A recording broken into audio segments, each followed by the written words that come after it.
Ladies and gentlemen, go Birds! Go Birds, baby. Oh my God, it felt so good. I had to get it out of the way early, but we'll be done there. We'll be done there. We don't have to talk about what was an absolutely humiliating defeat for Dallas. Theoretically, we could just spend the whole show talking about that. We could, but I feel like we should at least talk about the actual subject matter of the show at some point. Valid, but also go Birds. That we don't, yeah, but also go Birds. Yes. That's tough if you're from Dallas. That's a rough one.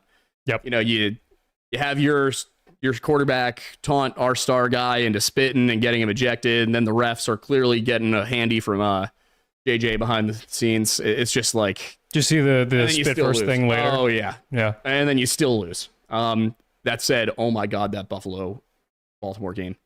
I only caught the last 5 game minutes because I had money on it. Also, guys, I gotta be honest. Listen, you right there. You come to me. Listen. Gambling makes sports more fun. Are we gonna change who we decide to promote for sponsors? Oh, I have no problem doing DraftKings or something like that. I have never had a problem. The problem is when you start doing advertisements for things with loot boxes, because that's gambling by another name. Certain mobile games that'll be like, oh, you can pay for a loot box that'll have, at least one legendary item in it. And that's gambling. What you're doing is gambling. See, that to me, that's never, as somebody who plays a game with loot boxes, World of Tanks does loot boxes every Christmas. Mm-hmm. I've never looked at that as gambling. It's like, oh, if I pay money, I get bonuses and a free X. Yes, you are a 27-year-old man. A lot of these games are marketed at teenagers and kids using their parents' credit card. That's fair. Yeah. Anyway, that's enough talking about gambling and football for the night. Especially because I'm sure there's a portion of the audience that's still kind of hurting. Yeah, I would imagine. Especially after I feel bad for Alex. My roommate. Yeah. My old roommate from college. Anyway, I started looking into the Mooneyed people today. Now, what exactly are the Mooneyed people? That is a great question, Aiden. Nobody knows. Really? Yeah, so the funny part, too, I keep hearing stories about them, and if you go online, you just look at, pop culture versions of the Mooneyed people, what you're finding is, it comes out of Cherokee legend. And, dear audience, anytime somebody says, in Native American legend, ... go check our channel. Just go check our channel, because I promise you, if it's in the Native American legend, I found it. If it contradicts what I said, it's wrong. I won't say that about many things, but unless it's coming to you directly from a Native American person who is of the relevant tribe, chances are what you're about to read was either generated by AI, either generated by AI, or based off of the same kind of people who say that their grandmother was a Cherokee princess. And we only know one person whose grandmother was a Cherokee princess, and it was actually his great-great-grandmother was a Cherokee person. Who? Isaiah.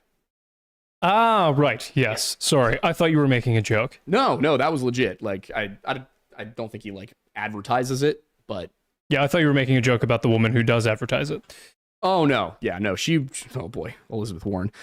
What a woman. That's genuinely right. I thought you were going there. 1,024th Native American. Absolutely crazy. Yep. Anyway, if you look at the pop culture versions, you'll get, according to Cherokee legend, the Mooneyed people were a group of, and this is a little bit of a spoiler for not this upcoming week's video, but the following.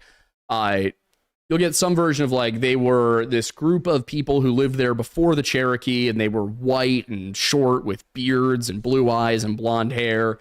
And, nobody really knows where they came from, but the Cherokee massacred them when they got to that part of Tennessee. And some versions of the story will also say they migrated away.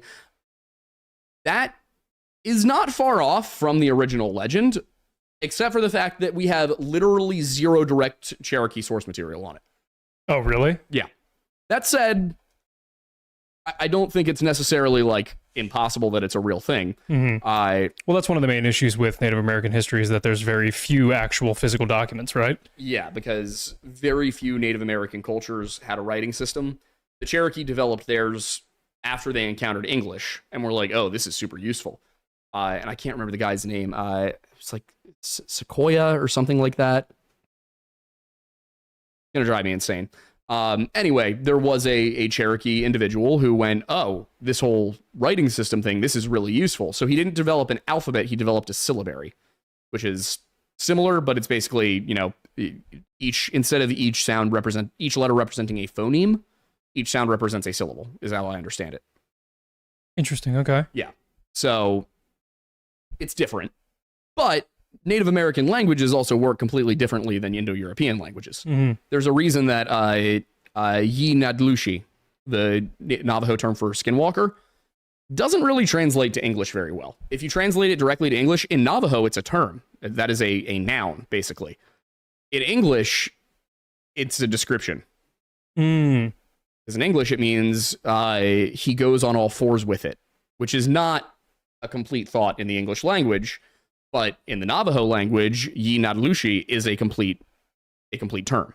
Not only just a term, it is a noun as well. Yeah. So it doesn't translate in the same way that you might expect as you can do kind of between English and French or English and German, which have that shared Indo-European heritage. Is that because the translation is attempting to take all of the sounds in that word and make the languages just work differently?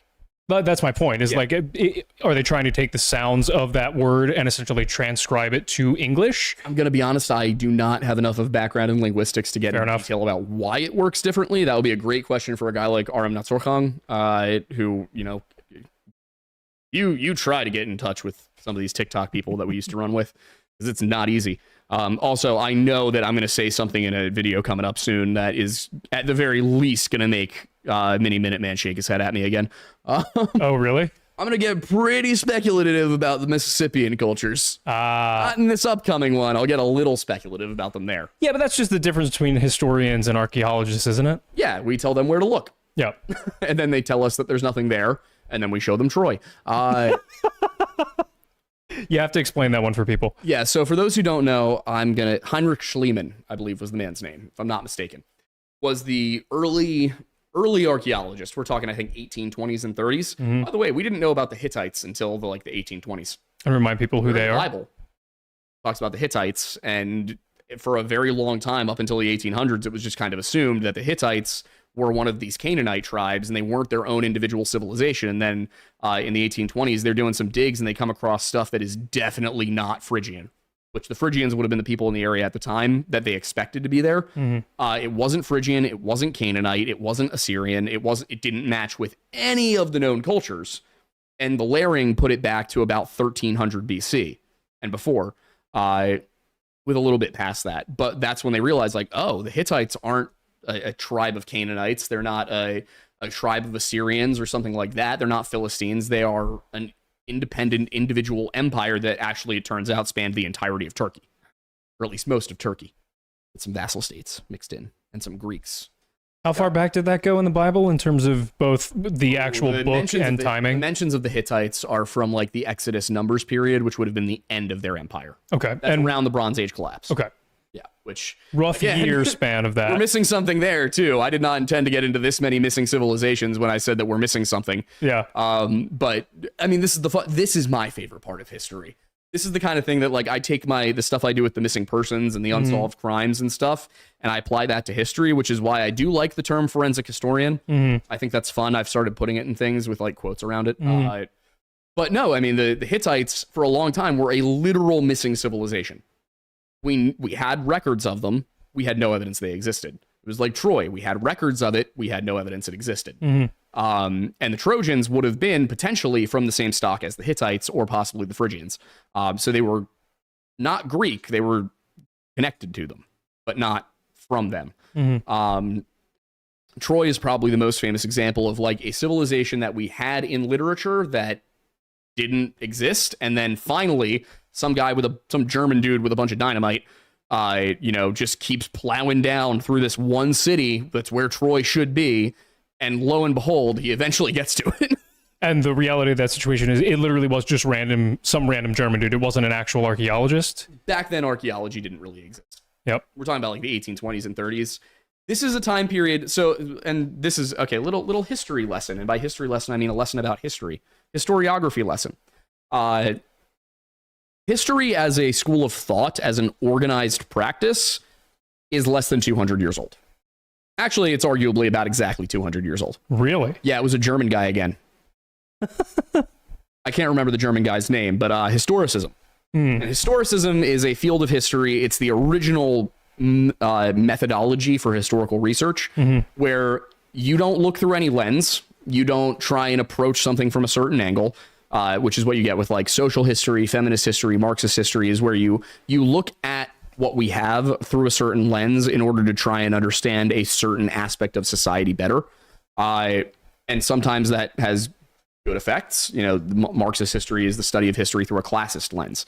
You know, how did class affect things, and is everything based on class? I don't like Marxist historians because they miss everything when you look at things through such a narrow lens. And I'll have other historians who are going to get mad at me for that. But anyway, historicism is where you just take the evidence and you go, okay, what does this say? Nothing else. Just what does it say? We talked about this a little bit on the way out to Montana. So that was very new. That was the 1820s. That it went from, okay, let's actually gather the evidence, put it all in one place, take notes on it, analyze it, and then try to form a coherent narrative from that. Prior to that, history is a lot more biographical. It's a lot more based around individuals and what they did. If you go back to like the way ancient Roman histories worked, they would basically divide things into, you'd have half of the text would be the good things a person did, half would be the bad things a person did. And so what historicism did is that kind of method of doing things where you sort of focused on biographical details about people gave way to a more holistic approach to studying history, where it was you were looking at everybody and then forming a narrative, which is not a perfect explanation of it, but it's basically what the big change was. You know, prior to that, history is not something you go to college for. You know, you go to school to study the liberal arts. History is one of them. And historians are people who have enough time and money to sit down, read through various old texts about somebody, and then write their life. This comes out of things like the saints' lives. In the Middle Ages, you have people writing, you know, okay, well, we have this letter and this document, and this mentions this person, so we're going to take all of this information and write a biography. And that's how most history was told. You know, for example, Caesar's Gallic Wars, you look at it and you're like, oh, this should be a history of the Gallic Wars, where we're going to look at, you know, okay, well, what did this person write? What did this person write? What did this person? No, Caesar was writing about his experiences.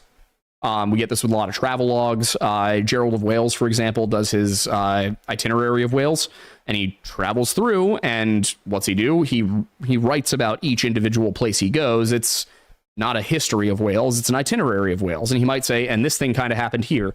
You get things like chronicles and annals, which are people saying, and in this year this happened, and in this year this happened.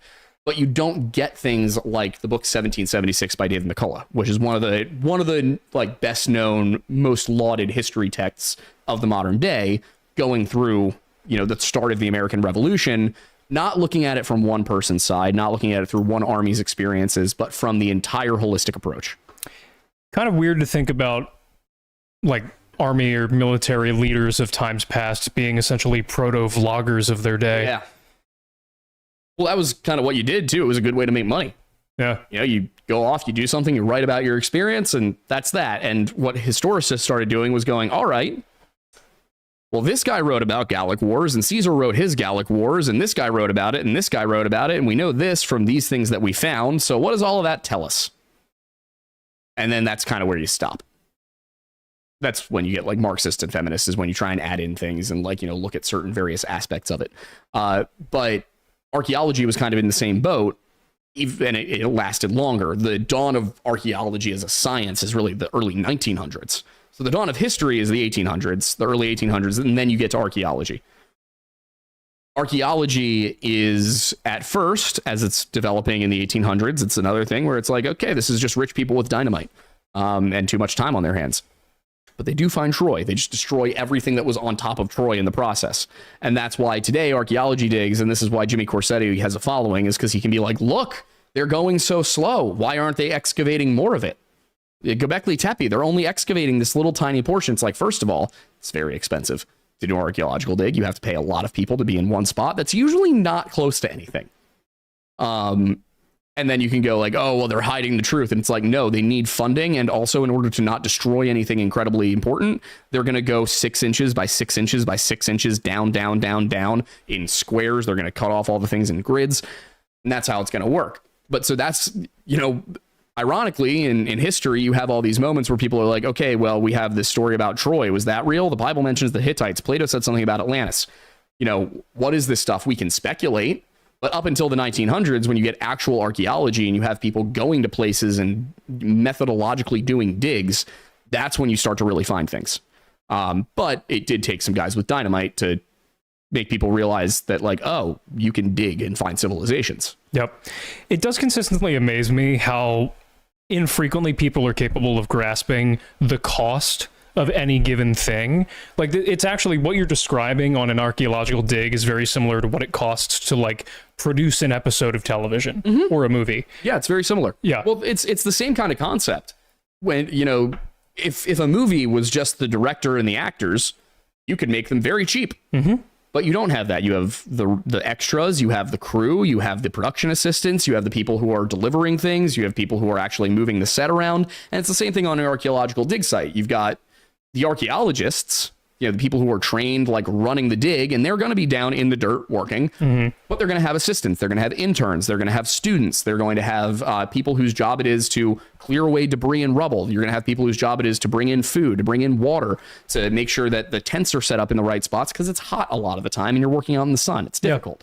So what might sound like, oh, well, you've got a team of 5 archaeologists. How expensive can it possibly be? No, you've got a team of 50 people. Yep. Well, then you also have all of the logistics of the non-person things, the tools, the lodging, any form of in the field, toiletry needs, making sure that, like, where is all the food coming from? What kind of food are they being given? Yeah. Like, there are so many different factors that are non-human that then also cost money that it's really surprising. It's also why archaeology tends to be cheapest in developing countries because you don't have to pay people as much. Now, you want to do a dig in a place like Turkey, that's a developed country. It's not necessarily first world, but it's second world. You're going to have to pay people a decent wage. You do something in Indonesia, that's a developing country. It's very cheap to hire labor. You want to dig in Ohio? Okay, first of all, you got to get the Native Americans on board, and then you got to get the Democrats on board, and then you got to get the Republicans to understand why you need funding. And then you've got to get Graham Hancock to stay away. And then you have to pay everybody $15 to $20 an hour minimum. And that's like the day laborer people who are helping you out. And that's not even including all of the local township state permits that you need. Yeah. So that's the thing is, if I, as a historian, am sitting there doing some work and I come across some ancient Lenape oral legend that mentions that they hid the Stone of Destiny, whatever that is, like, under the arch in Valley Forge Park, and that the arch was built by the Freemasons to prevent people from finding out about the Stone of Destiny, which, honestly, movie idea right there. National Treasure 3.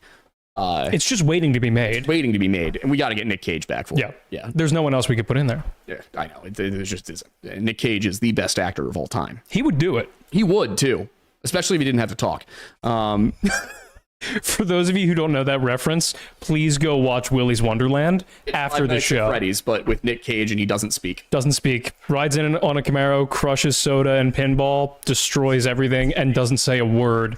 It is an amazing film. It is. Watched it on a first date once. Did you really? Oh, yeah. Did I tell you when I first watched it? When? It was after the Birds lost the Super Bowl, and Kat Yackle and I went back to my apartment, blitzed, threw it on, and it was basically like a time warp. How did I not meet Yackle until, like, last year?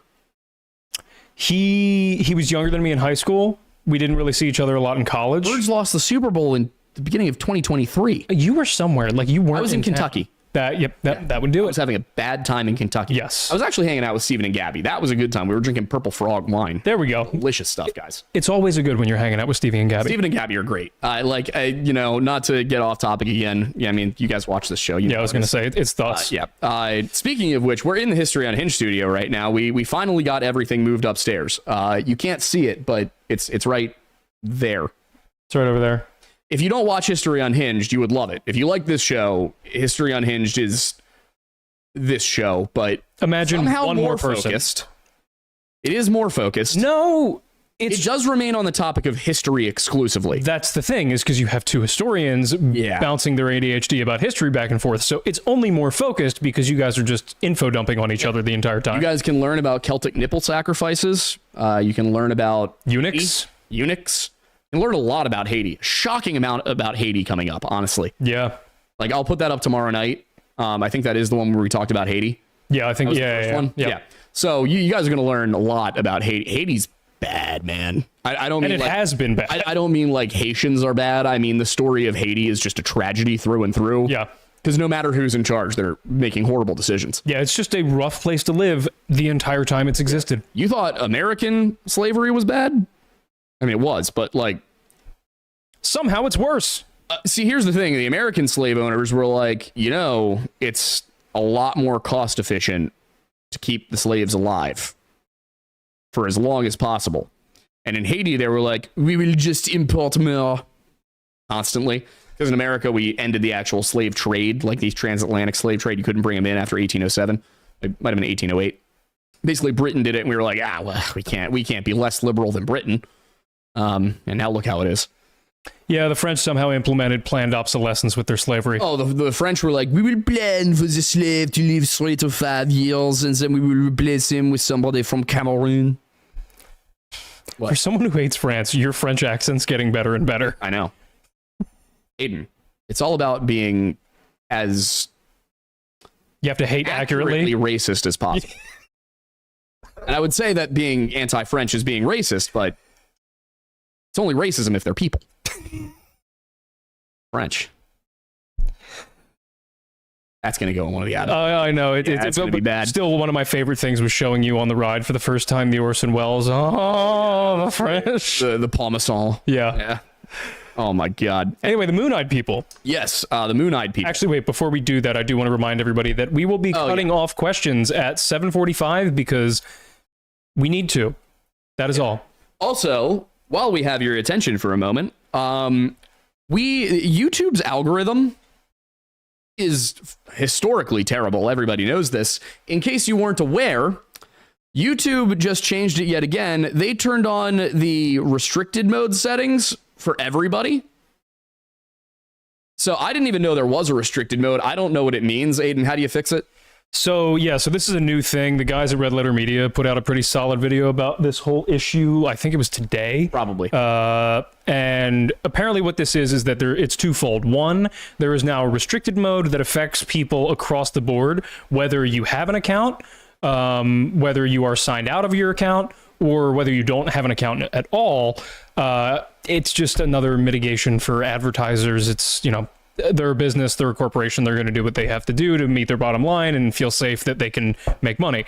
Anyway, the problem is that they don't communicate with any of us. So that being that, if you want to ensure that you see us or any of the other creators that you know and love without any interruption, go over to the top right corner of your screen, whether it's on mobile or on desktop, and it should on the TV if you hit the down arrow and you see your profile picture, not the channel's profile picture anywhere, but yours for your account, or where it says sign in or guest or whatever. Click that, a little menu will show up, and then it will say restricted mode, and it'll either say on or off next to it. What you want to do is turn that off, and that will prevent them from not showing you videos that you want to see from the channels you love that may have been restricted. The problem is, again, twofold.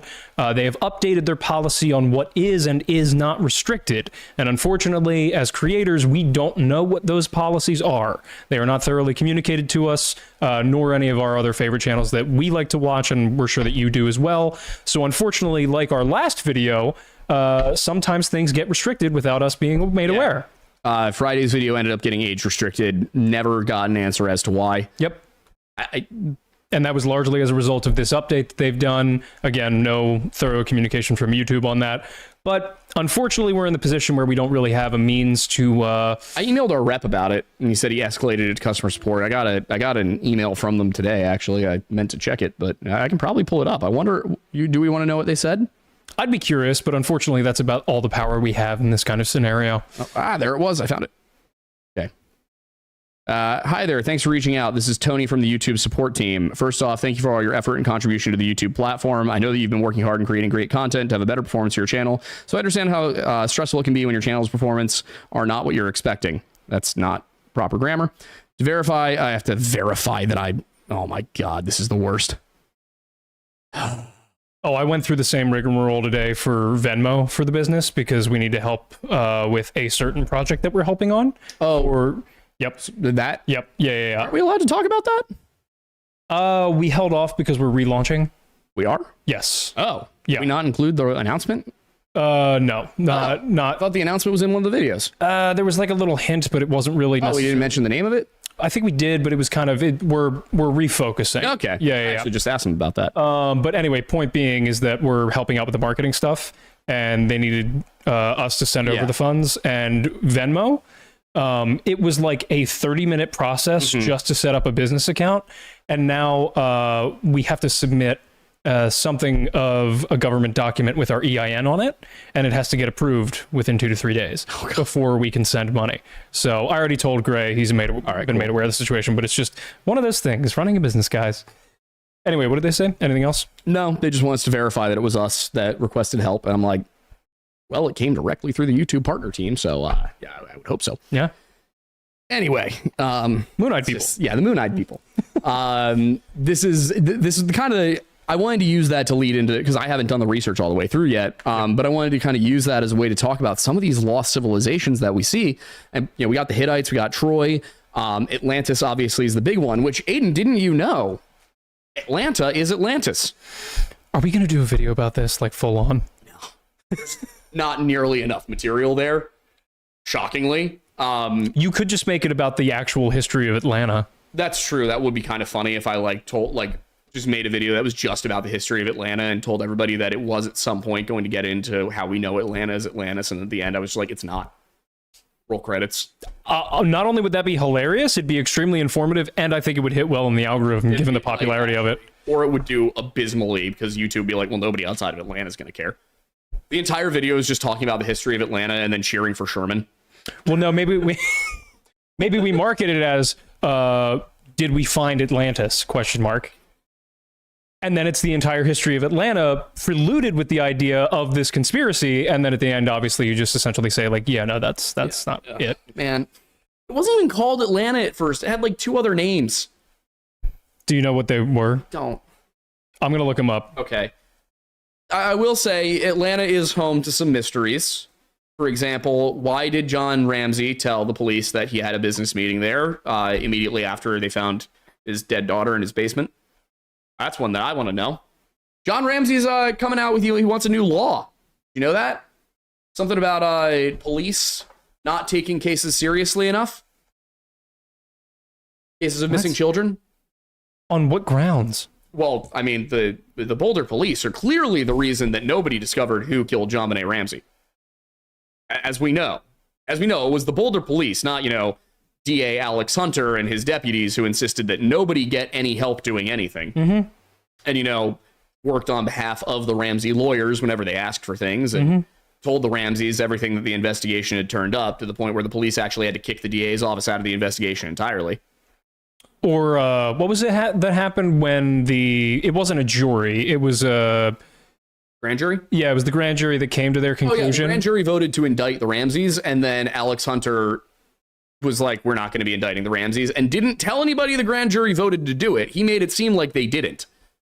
The grand jury, the people who had access to all the evidence, voted to indict the Ramseys, and DA Hunter said no. Mm-hmm. So, I mean, for those who have been asking, by the way, I am still working on the JonBenét series.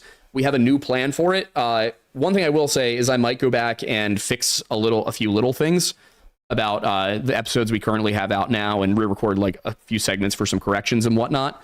But we might do like a compilation of like, JonBenét Ramsey the first 14 days as a compilation video to put up around Christmas, because that's when it happened. And also every time we do a video for Christmas, it just tanks.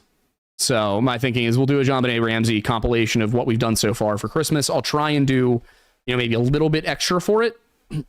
Add something in, maybe see if there's anywhere where I hadn't gotten to something, but I should have included it, rework things a little bit. But the plan overall is that I'm going to quietly in the background work on the JonBenét series all through 2026. I'm going to try and get it done late summer 2026. And then the plan is to, for the 30th anniversary of her death, post the entire complete documentary, which is going to be long as hell. Yeah, and we'll probably go up at the beginning of December. So probably not at the actual 25th, because I don't want to risk that with how the algorithm tends to work. But that's when the media will be talking about it and, kind of get it in there and hopefully show the world that, first of all, the Boulder Police Department was shafted, absolutely scapegoated by the DA, by the Ramsey family, by everybody involved. What they did was some of the most diligent police work in some of the most hostile circumstances that I've ever looked into. And I am a person who has, throughout his career, not been shy about criticizing shoddy police work. Like, anytime I see shoddy, I did it again in this week's video.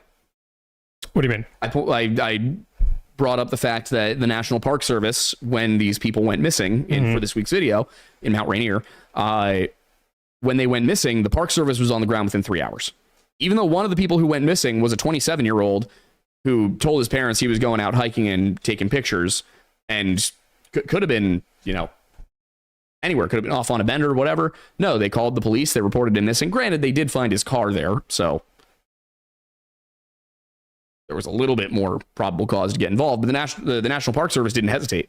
They put teams on the ground immediately. They were like, at 3 a.m, they were gathering up everybody they had on staff who was awake to go and search for this kid. A kid, I say, as if I'm not 27 myself.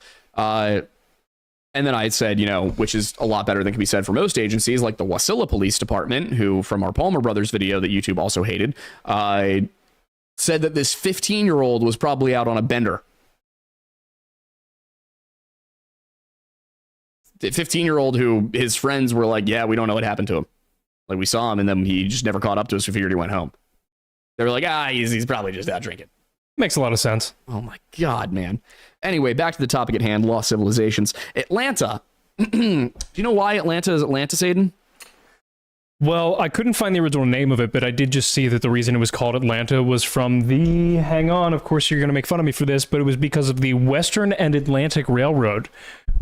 Because it was the terminus for that railroad, and that's why it got the name Atlanta, because of the Atlanta and Atlantic. You and your trains. It's not even my fault this time. I know it's not your fault. It's always trains. It's like John Green with it's always tuberculosis.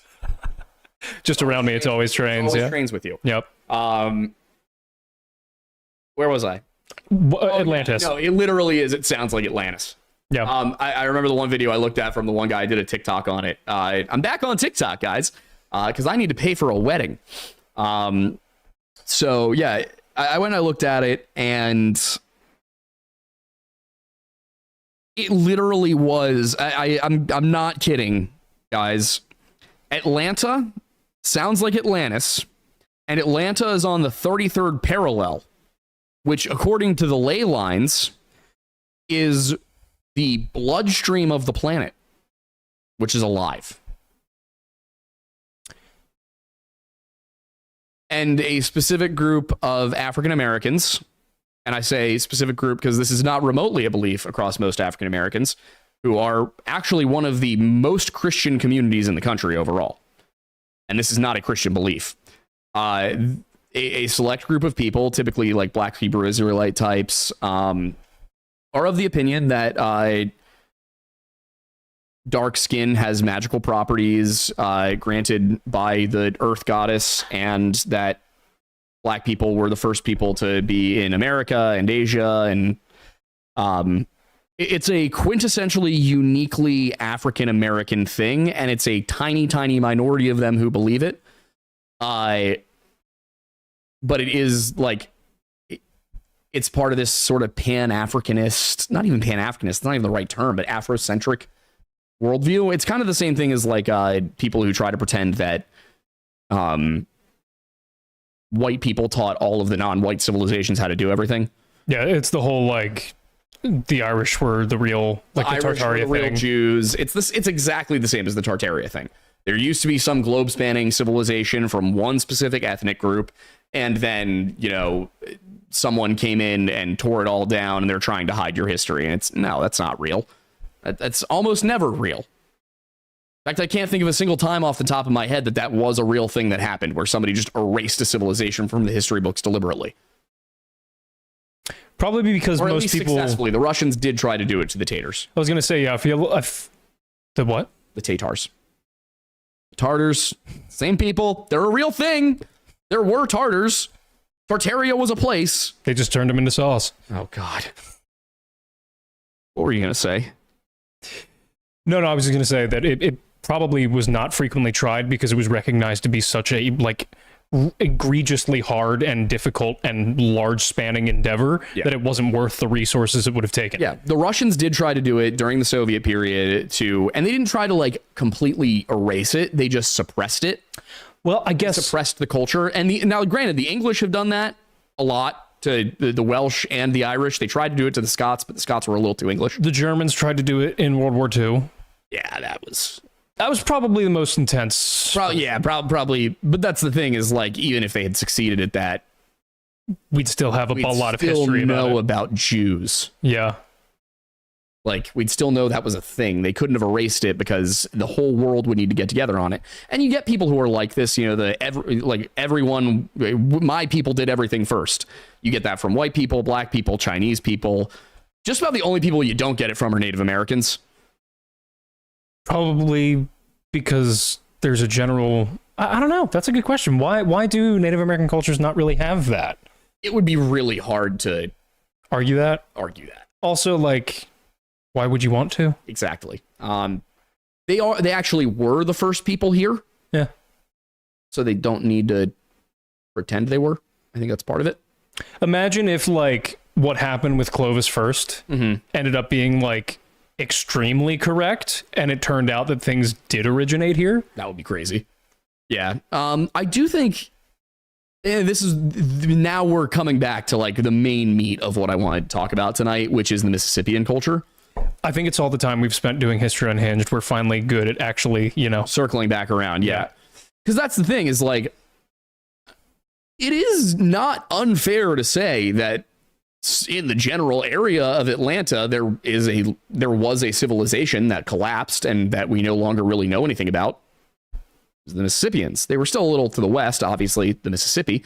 But their culture extended hundreds of miles out in both directions. They had trade routes that reached the Rockies.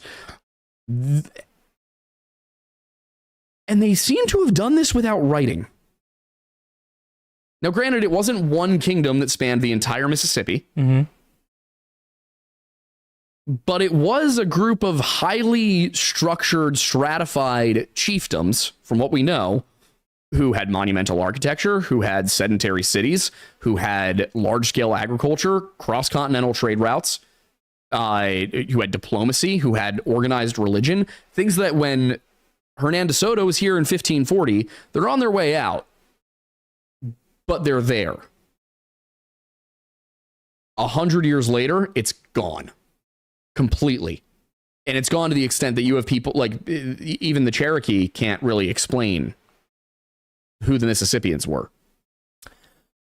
I wonder... The Muskogee can't explain who the Mississippians were. The Iroquois can't explain who the Mississippians were. Yeah. In fact, by the time you get here, by the time you get to like the 1640s, you've got people who are saying, you know, no, we've been here the whole time.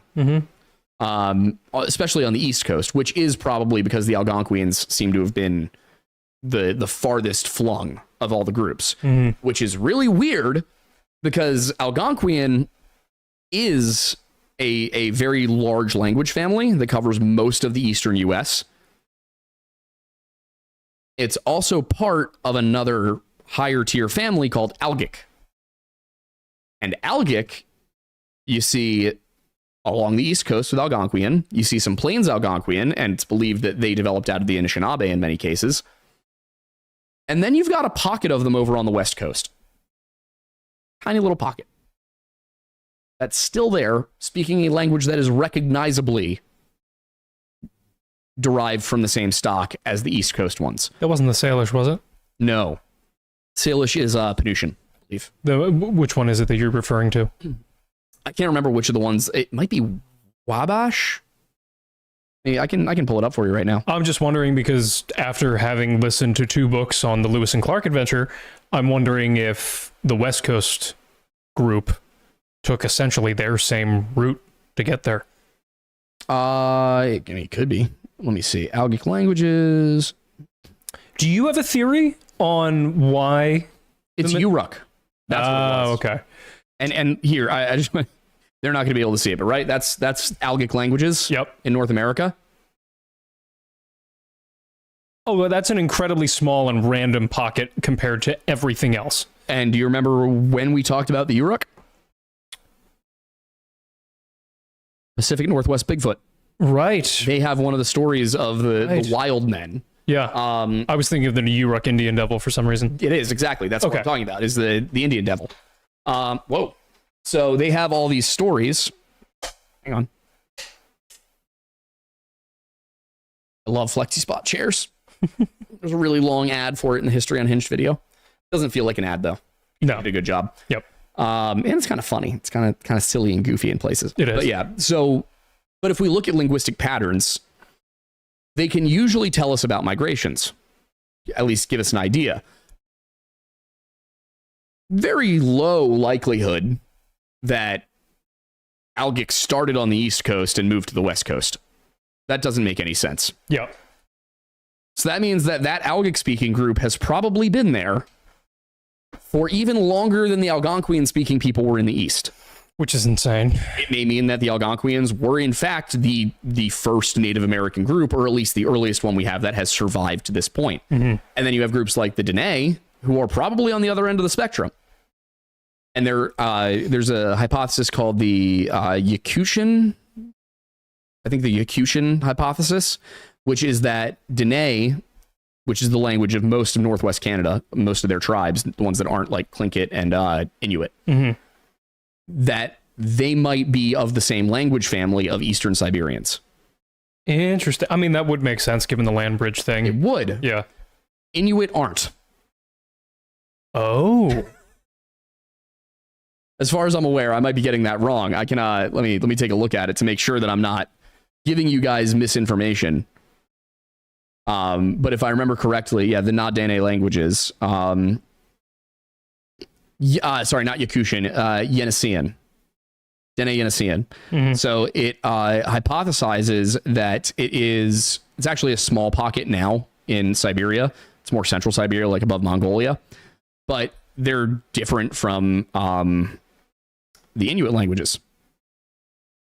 Interesting. So the Inuit are the last group to get here. Uh-huh. They're the latest one. And they came from maybe east of where the Dene came from. Like, there were definitely multiple migrations is what this tells us, because, and this is what I try and go back to with people to help them understand it. Nearly every language spoken in Europe is related. Mm-hmm. And nearly all of them derive from the same migration. Which was? Or at least the same migratory period of the same cultural group, which is the Yamnaya. It's the corded ware culture. They come out of the Eurasian steppe, basically, where everybody who invades Europe comes out of. Mm-hmm. They come in, they sweep aside the Paleo-Europeans, probably end up mixing their pantheons together. That might be why we have the Aesir and the Vanir and the gods and the Titans and things like that. It might be that the Olympians in Greek mythology might be the gods from the Yamnaya people who came in and displaced the Titans who may have been the gods of the previous people. You might have the same thing going on with the Jotnar and the Vanir up in the Nordic countries. And then the Celts are a little weird because they have some gods that are sort of analogs for some of the German ones, but most of them seem to be unique to Celts, which means they may be Paleo-European. And then you have groups like the Basque, who are pure Paleo-Europeans. There's a Celtic from the West hypothesis as well that suggests that Celtic might have been a thing, or maybe like the culture of the Celts came from the West and the language came from the East and overlapped. My point in saying this is that was one migratory period, and now almost every single European language comes from it. Wow. In North America, Algic, Na-Dene, Uto-Aztecan, Muskogean, sorry, not Muskogean, Siouan, Caddoan. I am missing some of them, but just off the bat, that's 5. That's 5 different migrations across that strait. Not necessarily, but the fact that we have yet to find a link between like Proto-Algic and Proto-Siouan does suggest that they came over here at different stages of development. And that, and now it is possible these were really small groups that all migrated very far, but we don't see that frequently. We don't see much of that in Asia or Africa, which are continents of similar size. Part of the reason you don't see it in Europe is that it is such a small place and it's so densely populated. There is a reason Europeans ended up conquering the world. It's because they were constantly having to fight each other for everything. Whereas a lot of other places, you could just go over there and there wouldn't be people. That's how North America was for the most part. We think about like, I think it's something like 90% of the Native American population was wiped out by disease over the course of the first, 400 years of American colonization. And what we're talking about there is populations after this happens, entire nations of 1 to 10,000 people. There were only a few million people here across the entirety of North America for thousands and thousands of years. It's no wonder that they didn't develop sedentary agriculture and fortified settlements and all of that. They didn't really need to. And even when we look at what Lewis and Clark were finding out on their expedition, they're like, the natives didn't have a concept of modern luxuries because they had never gotten to that point of development, because they had never gotten to the point where they needed to deal with the fact that like there was limited space. You could just follow the buffalo herds. You could follow the elk, you could follow the deer, whatever you needed. They could sustain themselves with a nomadic lifestyle, so they never actually had to do anything else.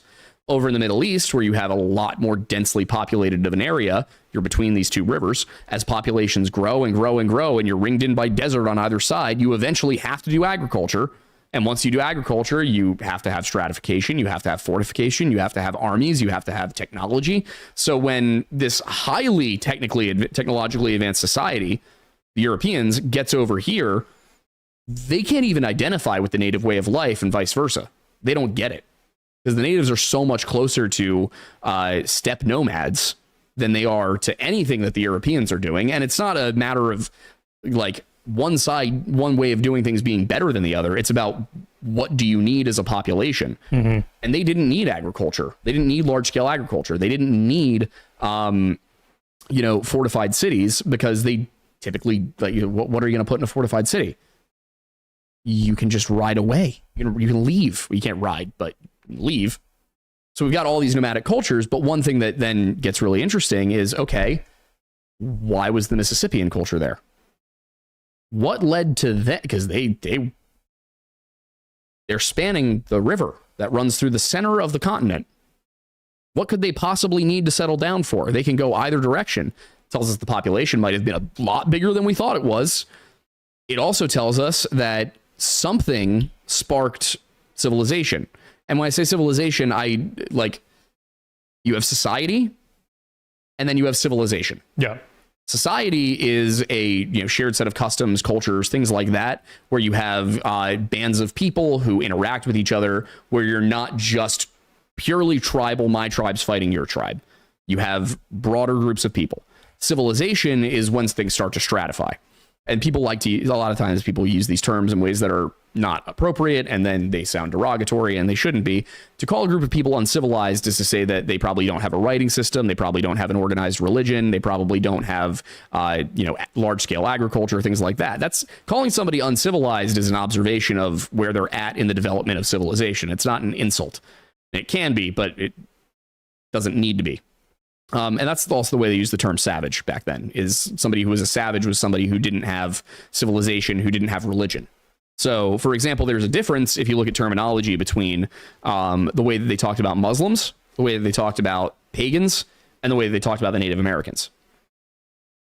The pagans are heathens, the Muslims are heretics, and the Native Americans are savages.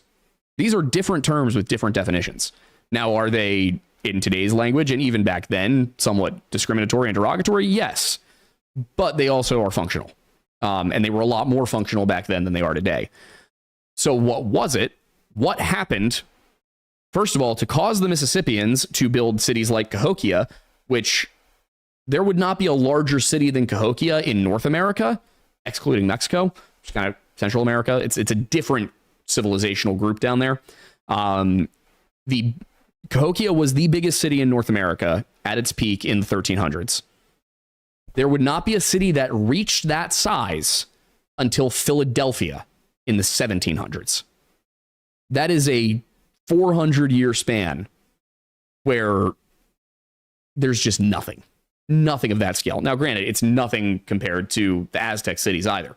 Those were over 100,000 people. They're these massive, you can almost refer to them as medieval. I mean, that's kind of where you're getting. I don't think they technically had feudalism. It was probably closer to like Roman imperialism.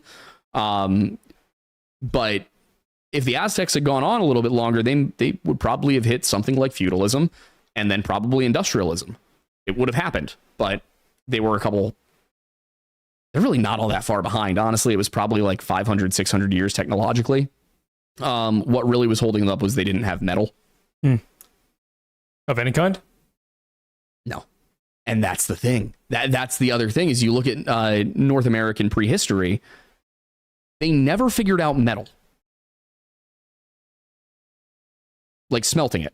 They figured out how to warm it and soften it, how to beat it with like, rocks and hammers and things like that to shape it, but they never figured out smelting, which granted is a little weird because there's these massive copper deposits up near the Great Lakes that are potentially might have been mined, but we don't know why.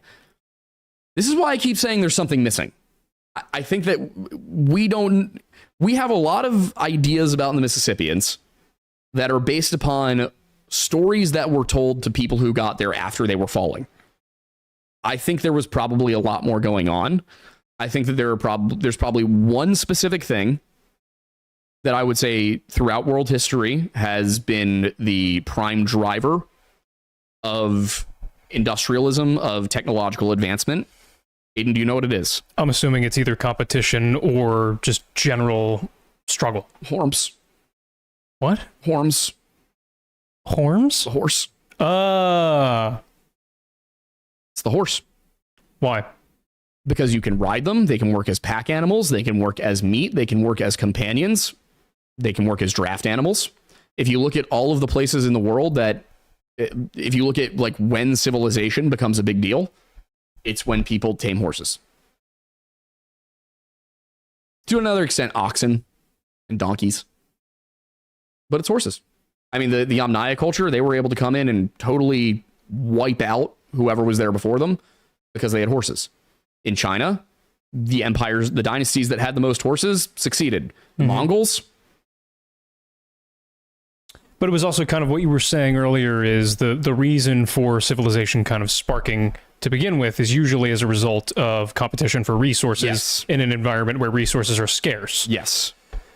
And it's the horse that allows you to take opportunity of cultivating. Expand. Yes. Cultivate. So you're at, that's the thing is one horse can do the job of 20 people when it comes to something like pulling a plow. You got a horse pulling your plow. You got a horse pulling your cart. That frees up other people to do other things. So, and that's kind of the way things get started. The first stage is almost always agriculture, because once not every single man of the tribe needs to be a hunter, and you can provide food for 10 people with the labor of one instead of providing food for 20 people with the labor of 10, because that's what you had to do. The men had to go out and hunt so that they could bring it back, and then the women who were usually back at home taking care of the children, obviously they could forage a little bit, but the main thing that you were going to be eating for sustenance was meat for a long time. So when you start off, it's agriculture, and then suddenly you don't have 10 people feeding 20, you have one person feeding 20. And then those other 20, they can do other things. They can research how to make agriculture better, or they can figure out, all right, well, these grains we have, if we grind them, they're a lot easier to make things with. Okay, cool. Now we've got all of this flour. What do we do with the flour? Okay, well, if I take this clay and I heat it up, I can make a container. Now we have pottery. So it all starts with agriculture. And then when you look at kind of where where societies start to really develop, it's wherever the horse is, because the horse accelerates the agriculture, or the horse accelerates the ability to be pastoral. So that's the other way of looking at it. I guess saying it's agriculture is probably the wrong way to go about it. Civilization develops with the ability to mass produce food. So either agriculture or pastoralism. Yep. Pastoralism is where you take your livestock and you move them around. With generally the catalyst being the need to do that in the first place. Yes, the need to do it in the first place. So what do you think that need may have been for the Mississippian culture? Don't know, and I want to find out. When was the Ice Age prior to that? Well, it's probably the Little Ice Age that knocked them off.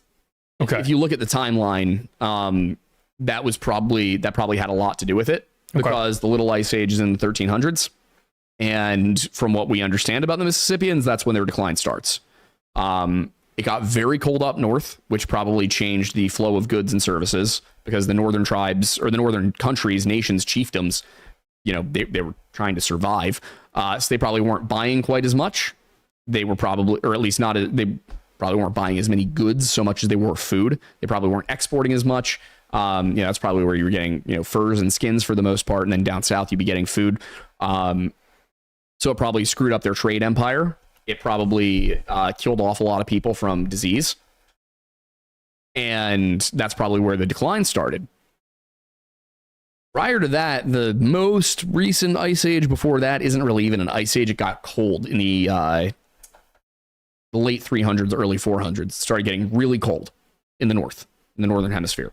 But then it spikes back up, starts to go back up around 800 AD. That it gets a lot warmer, especially in the northern hemisphere. If you look at when the Mississippian culture was on the rise, as far as we understand, or the cultural complex, I should say, it appears to be around that time, 800 to 1000 AD, that they surge up into what they were.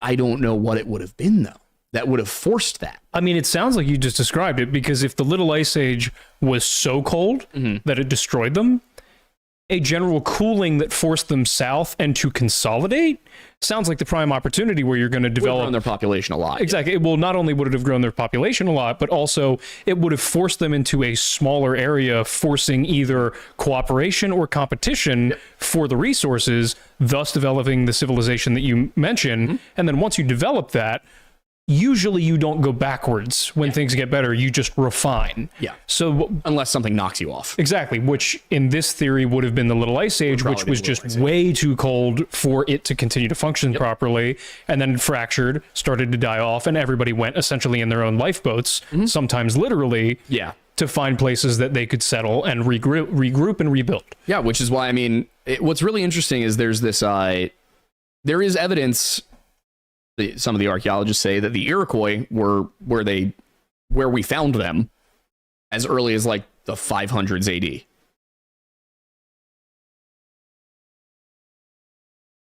Their history does not match that. It could be that they went and mixed with whoever was already there. Because the problem that I ran into is we have these stories from the Anishinaabe of them going through Iroquois territory, and they don't mention them. Once. At what rough time frame? Depending on who you ask, the Anishinaabe migration is probably a little after 1000 AD. Okay, so this is drastically later than supposedly the Iroquois began. Okay. And they don't mention running into other groups of people. And Algonquian and Iroquoian are definitely not connected. Okay. Those are definitely not related languages. Meanwhile, Cherokee is an Iroquoian language, as are all of our, Mohawk, Onondaga, Oneida. All of those are Iroquoian languages, or dialects of the same language, at least. But then again, Cherokee is very different. So it's kind of like looking at Celtic and German, where you've got these are linked somewhere, but where? And looking at the pace at which language changes, it's been a while. And what I find very interesting about the Iroquois is that their migration story, the archaeologists say that they came from the north, basically. That they were up in northern Canada. That doesn't make sense. Linguistically, they're completely separate from everybody who would have been around them. So either they're the first people there or they're the newest people there. It's typically how that works. The Cherokee, archaeologists believe, came down from the Great Lakes region. We don't know when, and their language is a little too dissimilar from Iroquoian, from the regular Iroquois languages up north, for it to have been that recent. Mm-hmm. So it's hard to tell like when they got there. What I think probably happened, personally, based on what I've seen, is I think that there was an Iroquoian group that lived amongst the Mississippians, because the Mississippians weren't one group; they were a number of connected chiefdoms, and I think they probably split when they left. Maybe it was even that the Iroquois left early and then the Cherokee came, or maybe the Cherokee left early. But then you look at it, and the Iroquois story has them leaving the Mississippi, and they're very clear about that, and moving up into New York, whereas the Cherokee would have moved east into Tennessee. And they say that when they got there, and here's the thing, like the Mooneyed people thing generally seems to come from white people retelling stories they claim to have heard from Native Americans, but then you do have and it's like John Sevier. It's not ethnologists. Just to confirm, because I don't think we've actually addressed it in this show, what exactly are the Mooneyed people? That's my point. We don't know. There's no idea? No clue. Well, there's ideas, but that's what I'm researching this week. Got it, okay. Well, that's the thing, is like, one of the places it really starts to pop up, and I'll get into this, I'm going to save this towards the end to explain like why this might have popped up in the 1790s, that they start talking about a group of white people, or at least albino people, is the legend of Prince Madoc. Okay. And Prince Madoc, for those who don't know about this, is a story that is a little more hotly contested now than it used to be, because I believe it was more recent that there's been some dives into it that have shown that like, oh, wait a minute, there's like people have found copies of this story that shouldn't exist. It's supposed to have originated in the 1580s, but there is a 13th or 12th century, I think early 13th century poet from what would become the Netherlands, who claims to be the author of the story. And there's a later copy of it that was found in France, of all places, which is where you wouldn't expect there to be something that would benefit the English, at least not that they would be talking about, that I believe it was a partial copy of what is believed to be the original manuscript, or the original poem about Madoc, by this Flemish guy. And that kind of turns the idea that it was purely an Elizabethan era lie on its head. Does that mean that there was a Prince of Gwynedd named Madoc who came to North America in 1170 as is claimed? No. Do we have a shocking number of stories from the British Isles about people heading west and finding land? Yes. Now, the problem I have with the Madoc story as it's written, or as it's used, is that it says he landed around Mobile, Alabama.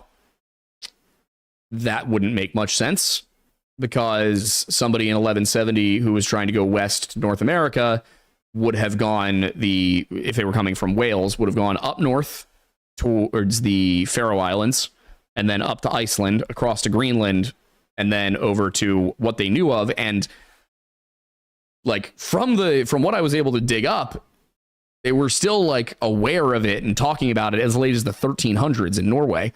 They knew that Markland was out there, that Vinland was out there. And there were a few attempts to send expeditions that, from what we know, did not succeed in even really landing. So I have a quick question there. What? Is it possible that they took the trade wind route? They wouldn't have known about it. It was 1170. I don't think the Spanish had even reached the Azores by then. That's my main question, because the only way it would make sense is if they went down They wouldn't know to. That's the thing. Is like they would have no concept of why to do that. The only thing that I can think of is if that was the way the wind was flowing. Like if they had square rig sails on, because I don't know the exact ship design at the time. It was not that advanced. That's the thing, though. Is still probably working with like more Viking longship style, especially coming out of the British Isles. 100%. But the thing is the sail shape matters, because if it probably would have been square square rigged. So that's the thing, is that if it's square rigged, you can't sail into the wind at all.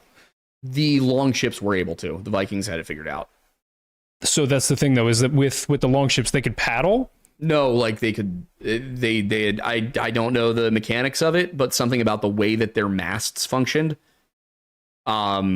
They were able to sail not directly into the wind, but they could tack it well enough to continue across.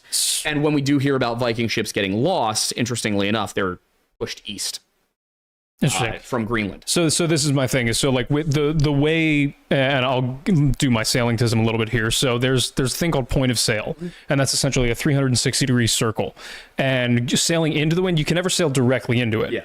But you can sail roughly like 30 degrees into the wind. So if like the wind's coming directly at you, you can sail either that way or that way. Yeah. And then anything around that is, you know, where you can sail, depending on what kind of sail you have.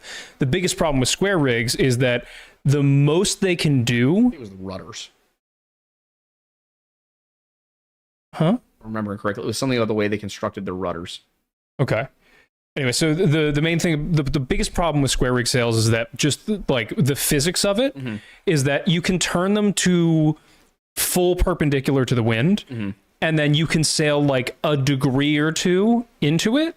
But the problem is that the whole idea is that square riggers purely focus on being pushed by the wind, and when you're being pushed by the wind also into it, the only way that's working is that the counterforce of the boat, and in particular the keel, is keeping you on that path. It's very slow. The only reason that we were able to sail into the wind at all, and this is actually one of the things about the lateen sails in the Mediterranean, is that they were triangular, and they would go more like the sails would face more directly into the wind, or at least kind of bisecting it in a non-perpendicular or flowing with manner. But the biggest problem with a lot of the ships in the 16, 17, 1800s is they were primarily square riggers, and they were only just starting to use triangular sails in between as what were called stay sails, because the lines between the masts were called stays, and they would put them up essentially there to capture what little wind you could. So point being is that the ships in England or the British Isles prior to that were probably even, and again, I'm speculating here, but they probably were using even less triangular sails. They were relying more on square riggers. The thing is, though, that the known route to get to North America was to go north and west. So my point being is that the way the air flows in the Atlantic with the trade winds is that frequently those winds, to try and go that route, are fighting directly against you. So it's possible that in order to try and make a journey, due to the fact that they can't go the direction that they want to that way, they just went with the wind, which was the trade winds. That would imply that they had a much better sense of North American geography than we have any reason to think they would. So that's my thing, is that it more likely was, in my mind, less that they knew where they were going, more that they were just following the limitations of the wind that they had to. But they knew that they could go north. Yes. But if the wind is not, but if the wind is against you, but they wouldn't be. They would just go when the wind wasn't against them. The wind is usually against you. Or okay, but people were going from Iceland to Greenland all the time, and people were going from Scotland to Iceland all the time. That's my point. Is like fair. If they were going to try to go to North America on purpose, which is what the story is, then they would have gone north. Under no circumstances would they have gone south. And they would have died if they did. There is a possibility, though. They would not have made it. Why not? Because they would not have been able to carry enough supplies to get across the ocean. They would have died. Even if they left from the west coast of Africa? Even if they left from the west coast of Africa, which again, they would not have done. They did do it at one point, though. Aiden, if we know the moon is that way, are we going to go that way to get to it? If there's something preventing us from going that direction, yes. Okay. Why are you doing this? My point is that maybe there's a missed opportunity, a missed link here. Maybe somebody decided at one point, the winds are against us, let's try something unorthodox. That's my whole point here, is like, it's extremely unlikely, but it's possible. And maybe that's the key of trying to figure out the answer. It could be. I understand it's extremely unlikely. I'm not trying to get a lot more likely that they go into the St. Lawrence. For sure. But you know. It would take them into the Great Lakes and then down from there potentially. Yes. Yeah. But if the story says they landed in Mobile, my mind says... the part that is probably a purely... like, even if there was a prince named Madoc who did try to go west, which isn't really out of the question, like that would be something that would make sense for somebody to try to do in the 1100s. They knew about Newfoundland. Yeah. They'd been there. And the British Isles were the place that was most connected to the Norse world.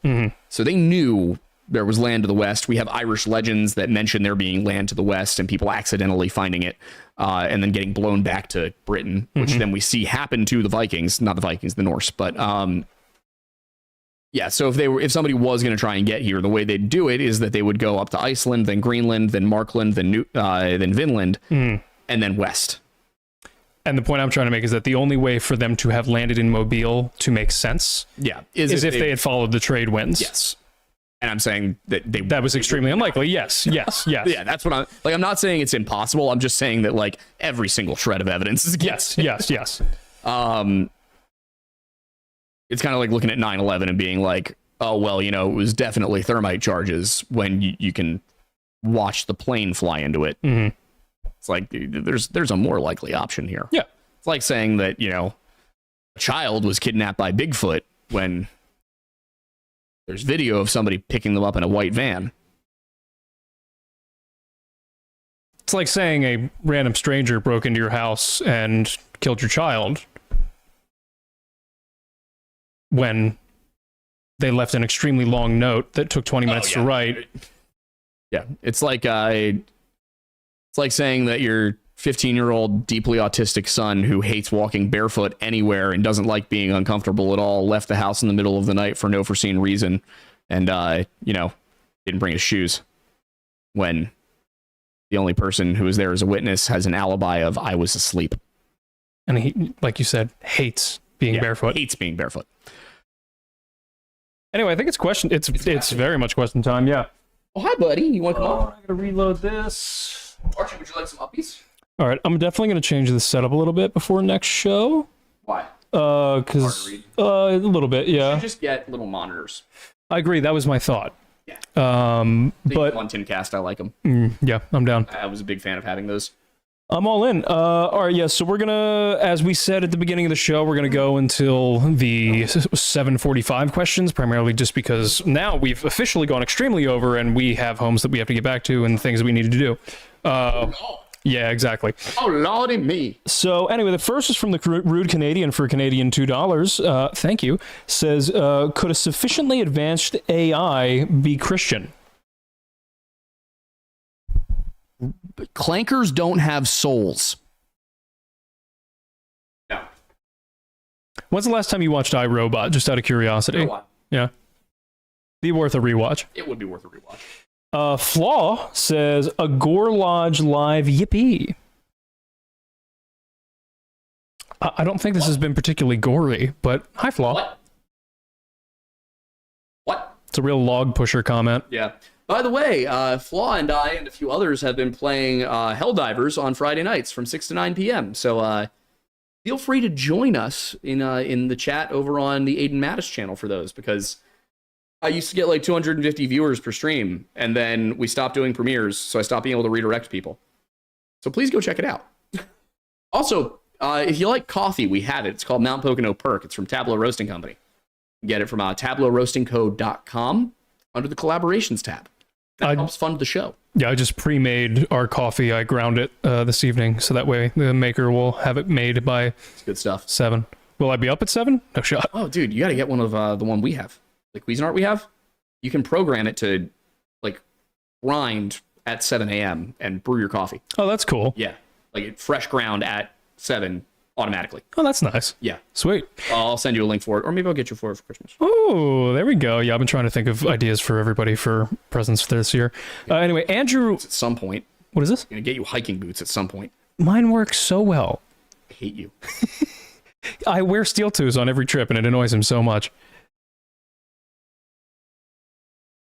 They work. Uh-huh. They're built to be worn for long periods, and they're very comfy. Anyway, Andrew Ash is asking us when we're going to join the Pepperbacks, which I don't know what that means. Pepperbox. Ah, yeah, that makes more sense. I try not to assume anything anymore. So History Unhinged will probably be on there before we are. The main thing that we're having trouble with is figuring out what we would do for our Pepperbox exclusive, because they want one Pepperbox exclusive video per month, and we just don't know what to do, because I don't have time to do that research to do like a Pepperbox exclusive Lore Lodge video, and I don't have time to produce that show. Yeah, so it would need to be something that does not require a ton of research, and something that somebody that is not Aiden could edit. Pretty much. And the main reason people watch our channel is the research. Yep. So that would be the biggest draw. Now, granted, if it were like the Pepperbox was going to replace the income from YouTube for that video, then we could theoretically just go to 3 videos a month on YouTube and one that's exclusive on Pepperbox, but I don't know. You probably hurt the algorithm, unfortunately. Give us ideas, guys. Comment your ideas. I don't know if you can comment in the comment section during a stream. Go leave them on the most recent video. Go leave your Pepperbox ideas on the Bishop in the Brook video, because that one's not doing well, and maybe we'll trick YouTube into thinking it is. There we go. Gomb is saying, Mattis, be careful to not accidentally commit bigamy. More common than you think. Could also be bigamy. I don't know. He says, also, high school you was rocking the Mr. Mackey body shape. Hell yeah. I don't know what any of that means. Neither do I. All I know is I should probably at some point this video say 6'7". Mr. Mackey? He didn't even get it. I did not. Anyway, also Kellen for 223 nice says, we be Lauren all over the lodge, boys. Oh, that's rude. What? South Park. Oh, rough. I was skinny, though. A skinny boy. Yeah, you had the body shape. I have the hairline. Yeah. I will say, less than a month, wow, Hims works well. Easy, right? There are so many little hairs coming in. How much better my hairline is. Yeah. Show the people. Look how much my hairline looks a lot more like it did 2 years ago. You've been watching the channel for a while. Yep. My hair also grows a hell of a lot faster, and my facial hair is thicker than it's ever been. This is not a sponsored thing. I started using Hims because I was getting insecure about my hairline, as men of a certain age do. And then he also was getting insecure about his hairline because... Well, mine was actively receding. Yeah. So...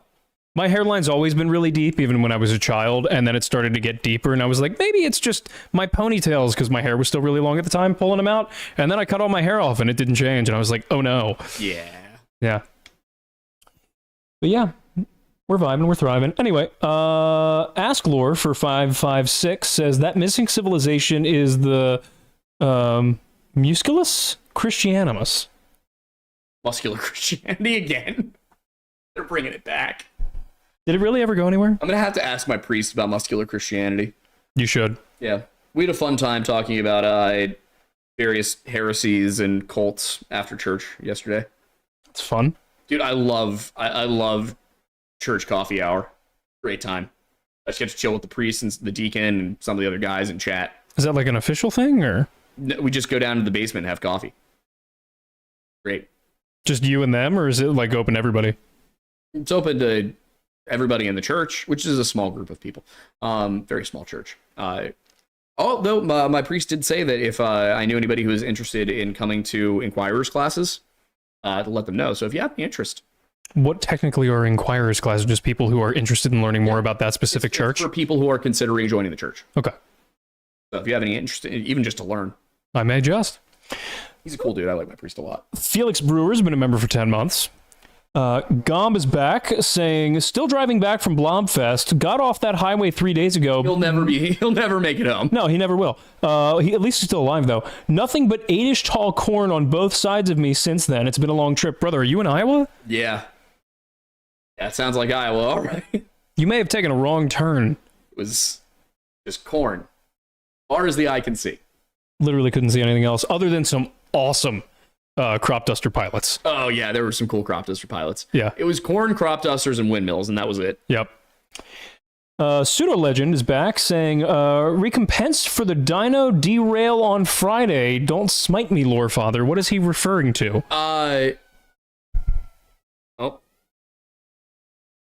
Are we gonna get into woo? He's gonna do it. He's processing.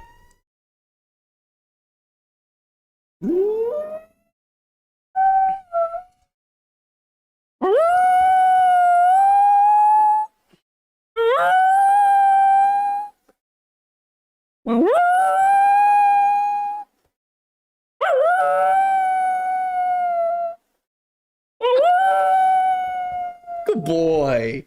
Good boy. You sing us the song. You hear the little last one. Yep. All right, you. Come here. The boy hears sirens and he believes it's his family. Yeah, so we were playing Helldivers. Again, watch the Friday streams. They're a lot of fun. We were playing Helldivers, and somebody, I think it was Mikey, had to get off. So we brought somebody in and made the mistake of bringing the... we were like, let's just switch over to the Lore Lodge gaming chat. And I did not have a private channel set up for streaming in there. I thought I did. I did not. So we hopped in, and usually I stream in my private server so that we can chat. And we hopped in, and people who are not in the game hopped in too, which at first was fine. And then they started talking about dinosaurs as we're trying to fight off like bugs and bots and all sorts of other crazy stuff. And they're just talking about dinosaurs, and I'm like trying to focus, trying to give orders. People are dying. People are making stupid decisions, myself included. And I got a little frustrated. I was like, guys, enough of the dinosaur talk. So you're like getting flashbanged with your childhood as you're trying to destroy like what's monsters. your favorite dinosaur? And I'm like, Allosaurus. Not the time, guys. Yep. Now, if I was playing Ark, I won't play Ark because every single video I've seen of people playing Ark Survival Evolved, it looks like it's just the worst game ever. Do you see they're coming out with a new single-player James Bond game? Really? Yeah. Is it going to be just GTA? No, actually, it looks a little bit more like Uncharted, was what the comments I was seeing. I was watching, when I woke up this morning, I was having my first sips of coffee while watching the released gameplay. Mm-hmm. And it just, imagine, well, you've never played any of the Arkham games, but it's very... Yeah, it's like Uncharted. There's some Arkham elements. Okay. It seems like a solid, fun single-player game. Cool. Yeah. Bacon Bud's been a member for 11 months, and Tyler Dalrymple for 762 Nice says, speaking of lost civilizations, what do y'all know about the Clovis people? I feel like there's a lot that no one ever talks about. Yeah, I mean, the biggest thing about Clovis is... And the main reason it's been important is because it was thought to be the first, like, developing culture in North America. The first to use tools. Where was this? God, we found Clovis points all over the place. But okay. Clovis, New Mexico is where it was named for. Got it. Now there's the Folsom culture.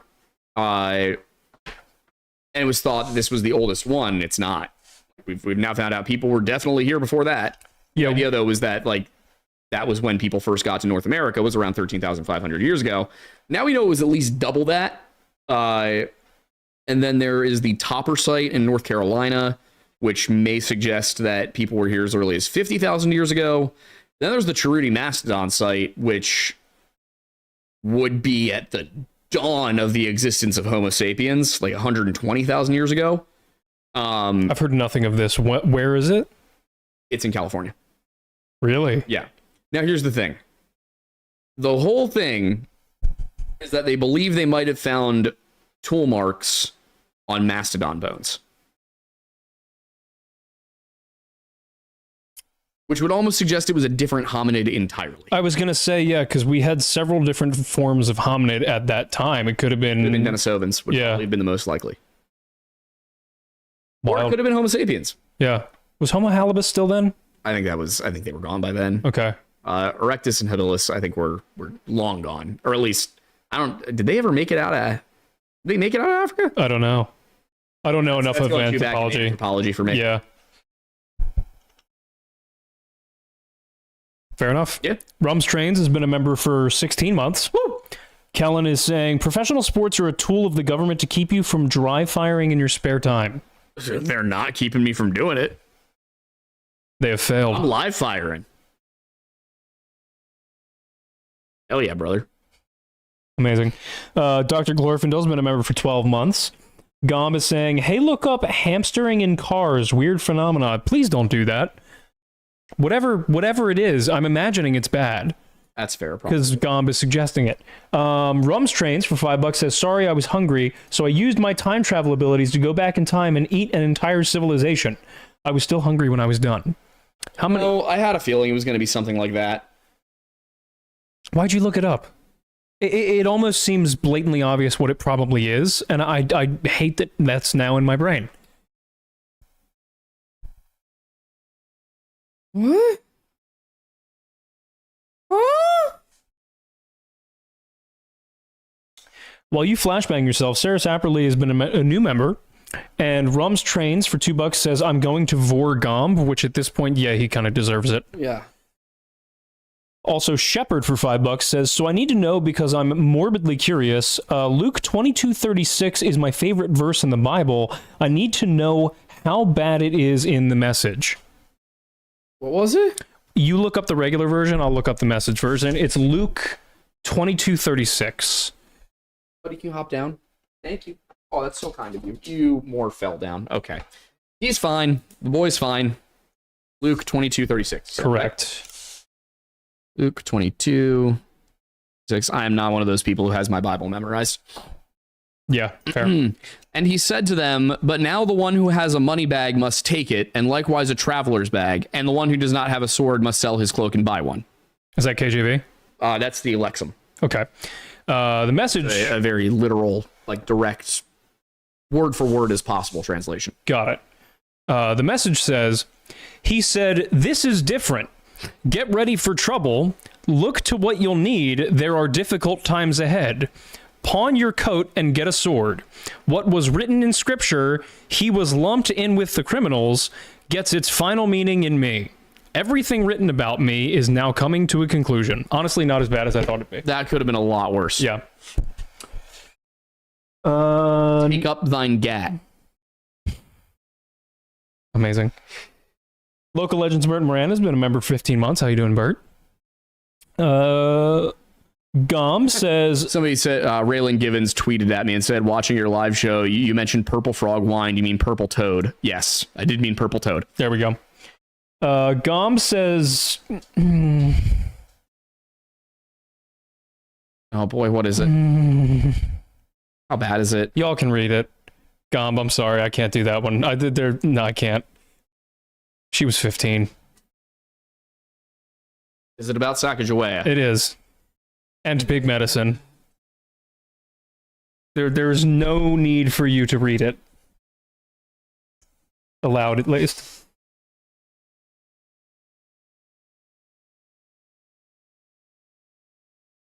Gomb, I'm out. Also, she was married. Married to a creepy French guy. At 15. She was a mother at 15. Yeah. So probably married at what, 14, 13? Well, Aiden, you must remember that France did not have an age of consent until 2017. What? I thought you were going to say like the 70s. No, it was 2017. And it was, ironically, not even a response to French people. It was a response to something else that was going on in a certain community of people who came from elsewhere. Interesting. Yeah. Once they got to look at what it looked like when it wasn't French people, they were like, ooh, that's probably not good to have. This explains elements of French cinema? 12 or 13 for a really long time. Which is why all of the girls in anime look underage. Anyway, moving swiftly along, Griff for $20 says, you guys should check out Hunt Showdown. It's a PvPvE extraction shooter set in 1896 Louisiana, where you fight a supernatural force. Also, please give a live Aiden reaction to the game's song, Rise Up Dead Man by Port Surfer Band. I will take a look at Rise Up Dead Man by Port Surfer Band really quickly. In the meantime, Goblin King for $5 says, video idea, tier list ranking the best places to go missing based on who will be looking for you. Mountie jurisdiction is obviously bottom tier. Trying to find I would say so. That would be entertaining. Dead Man. Also, really quickly, I did look into playing Hunt Showdown. The reviews recently have said that it's not not good anymore. When is the last time any game review has been positive? I feel like everyone just dumps on everything now. Yeah, usually. Got the song up.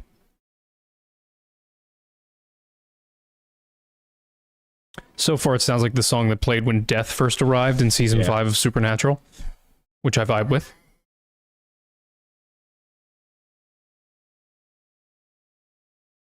I like this. See.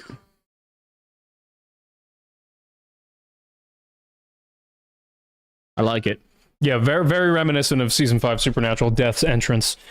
Pseudo Legend back at it again, saying, I've successfully captured the Mothman using a giant bug zapper to knock him unconscious. Turns out the golden cheeks on the statue are an accurate representation of his biology. More news to come. Okay. Also, I did figure out what hamstring is. In cars? Is it what you would imagine it was? I don't think so. I want to be very clear. I had absolutely no idea what to expect, and I'm still disappointed.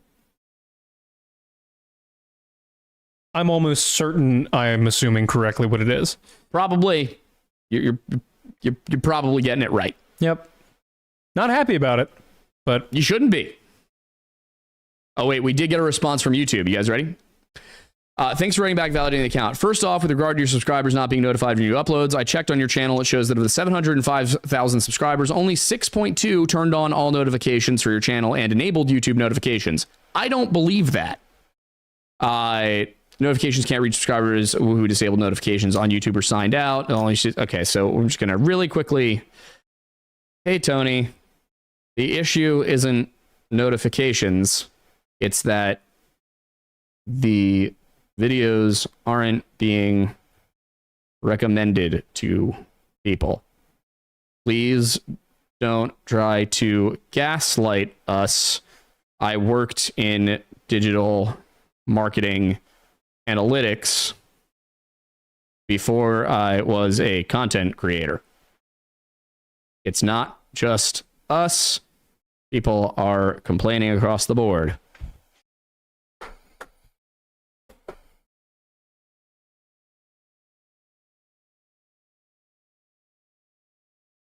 Okay, what's next? Arbor Irrigation Installer for 1066 says, Twink Aiden, I was trail riding my Raptor and met a Squatch. He made fun of me that my truck was one of the few made with the 5.4 liter.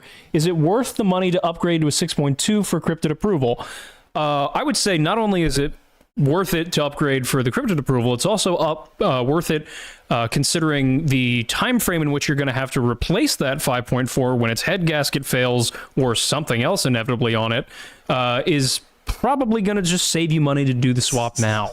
Because if a piston shoots out of one of the cylinders, then you have to repair more than just the engine. And yeah, please, anybody, if you're looking at vehicles, just do a little research on what the engines and transmissions are and what is known of the make and model and year of the vehicle that you're looking to purchase.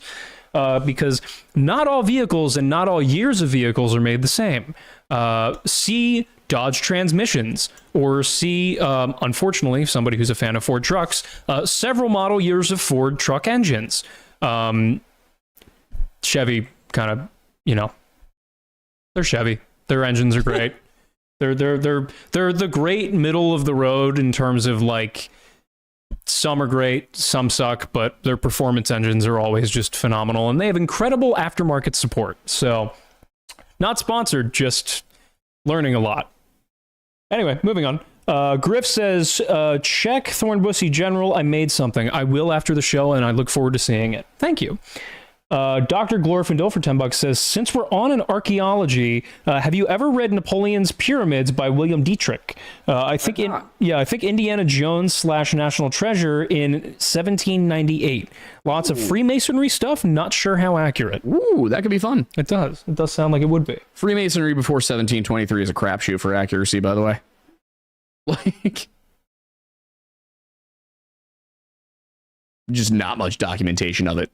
Fair. Also, go back to 1400 and it's like explicitly Catholic. What do you mean? Freemasonry is explicitly Catholic. Oh, got it. Okay. And then by 1723, it's like, we can accept other religions. And then by now, it's like, Wasn't it also partially because the Catholics were like, hey, stop doing that? No, the Catholics weren't like, hey, stop doing that for another 340 years. Fair. Also, Gomb is saying that he's... And then the Catholics were like, hey, whatever you Freemasons in France are doing is bad, so Freemasonry is banned for all Catholics. And then British Catholics were kind of like, we're not doing the weird stuff. That's just them in France. Fair. Also, Gomb is saying he's discovered something detrimental to your online privacy, but doesn't want to mention it over Super Chat, so... He can DM me, I guess. There you go. Anyway, moving on. Tyler Dalrymple for 556 says, y'all ever try canceling Comcast service? It's radicalizing. I'm one retention specialist away from becoming a domestic terrorist. Yeah, trying to remove Comcast is bad. Worst. The best luck that you will have is take every Comcast device that you want to get rid of, go to your local Comcast store and say, I would like to cancel my service. Trying to do it over the phone or anything like that is almost impossible. You just have to go into the store. When I did that, it was extremely fast and easy because the people who work there understand. So, yeah, if I call Comcast and I hear an accent, I hang up. I will only speak to American Comcast reps because they're the only ones who remotely think to just go off script and give you what you want. Like they're like, I get it. You get somebody who's in like India or Costa Rica and they're so stuck to their script that their script does not allow them to cancel your service, that they get in trouble. Whereas over here it's like, okay, I'll cancel it. Yeah, you want a better deal? No? Okay. There's a lot more leniency stateside. Yeah. It's unfortunate because the people that are, international, they really need that job. Oh, I know. But I really need to cancel my service. Yeah. That's the impasse, unfortunately, yeah. RB Irrigation Installer saying, larger backcountry camping trip to prep for the ranch?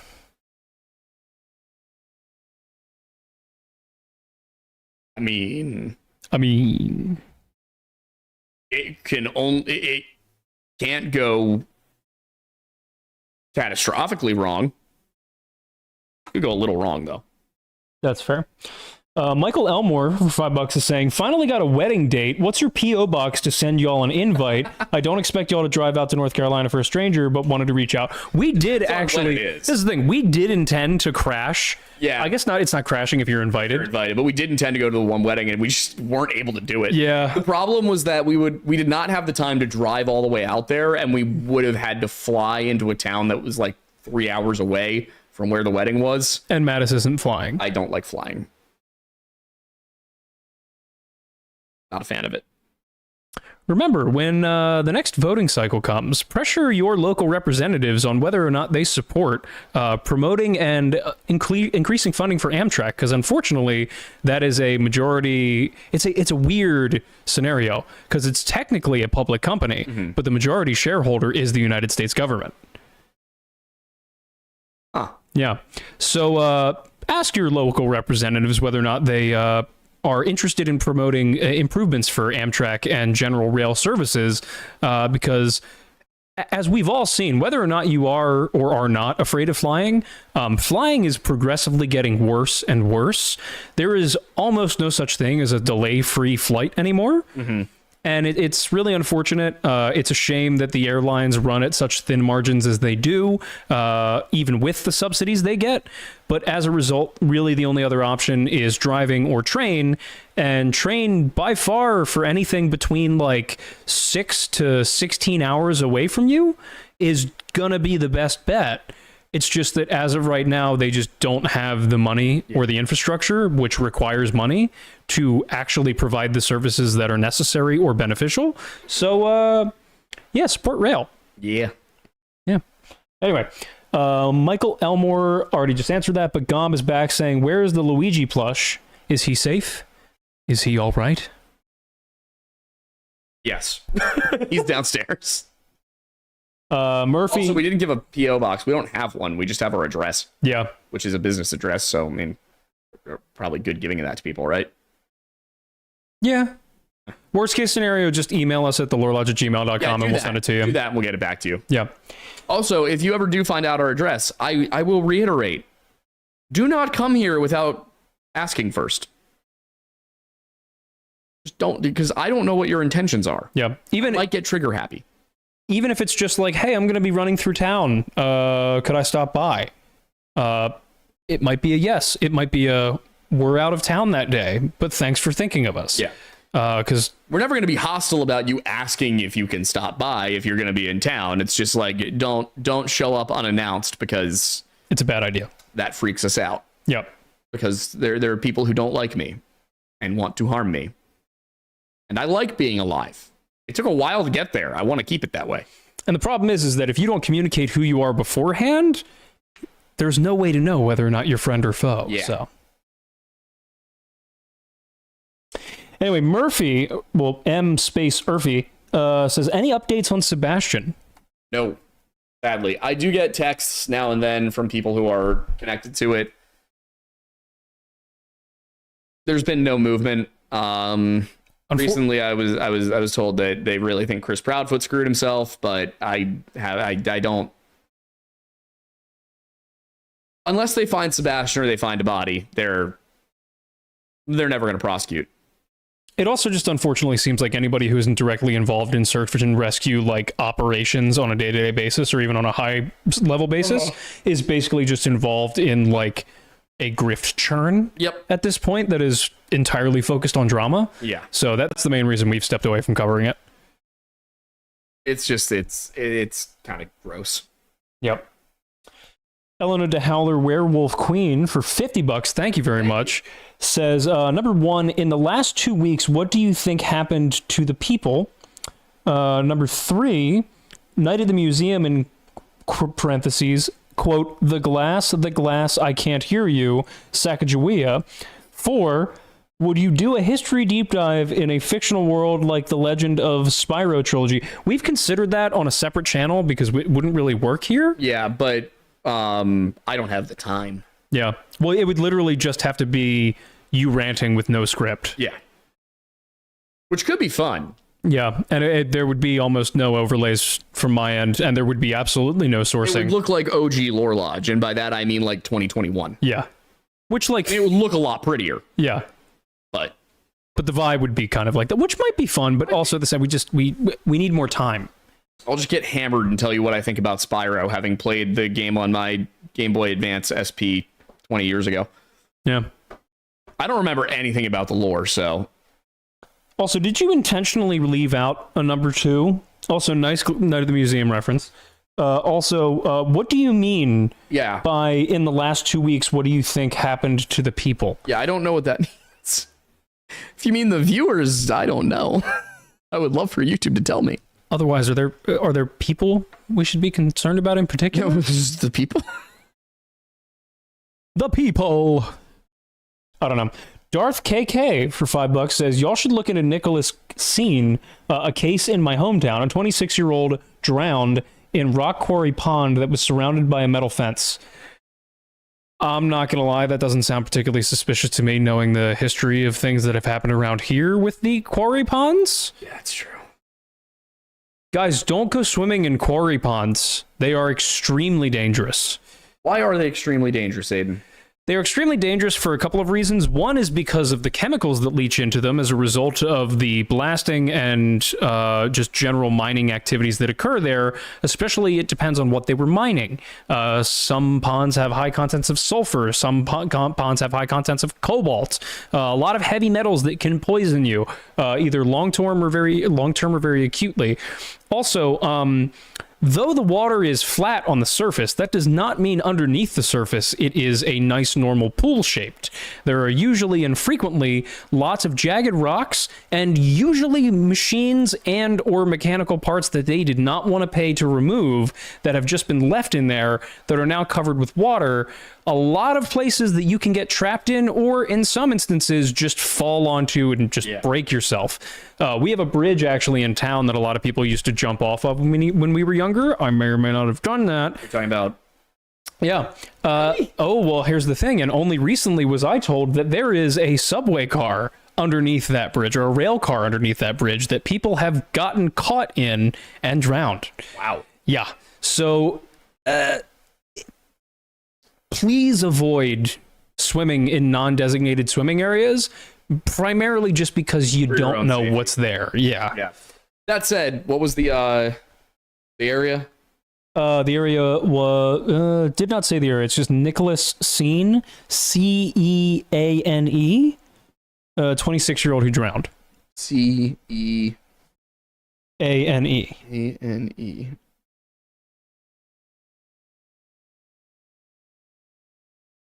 Oh, that's Nicholas Crane. That's probably not it. Nicholas Edward Keene. He was 26. I'm looking at it. Circumstances are unclear. It's 10 years ago. Jeez.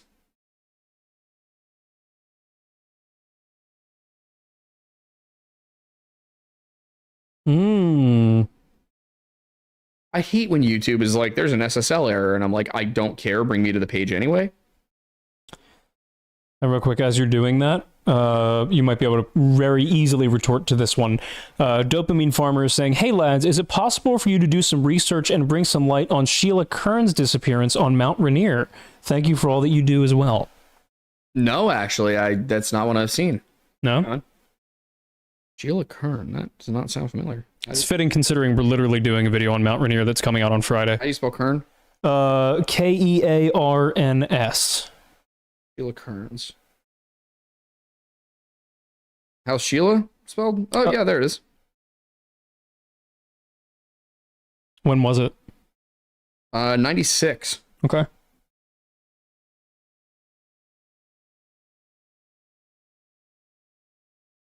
I'll look at this one. That sounds more like foul play than anything, or animal predation.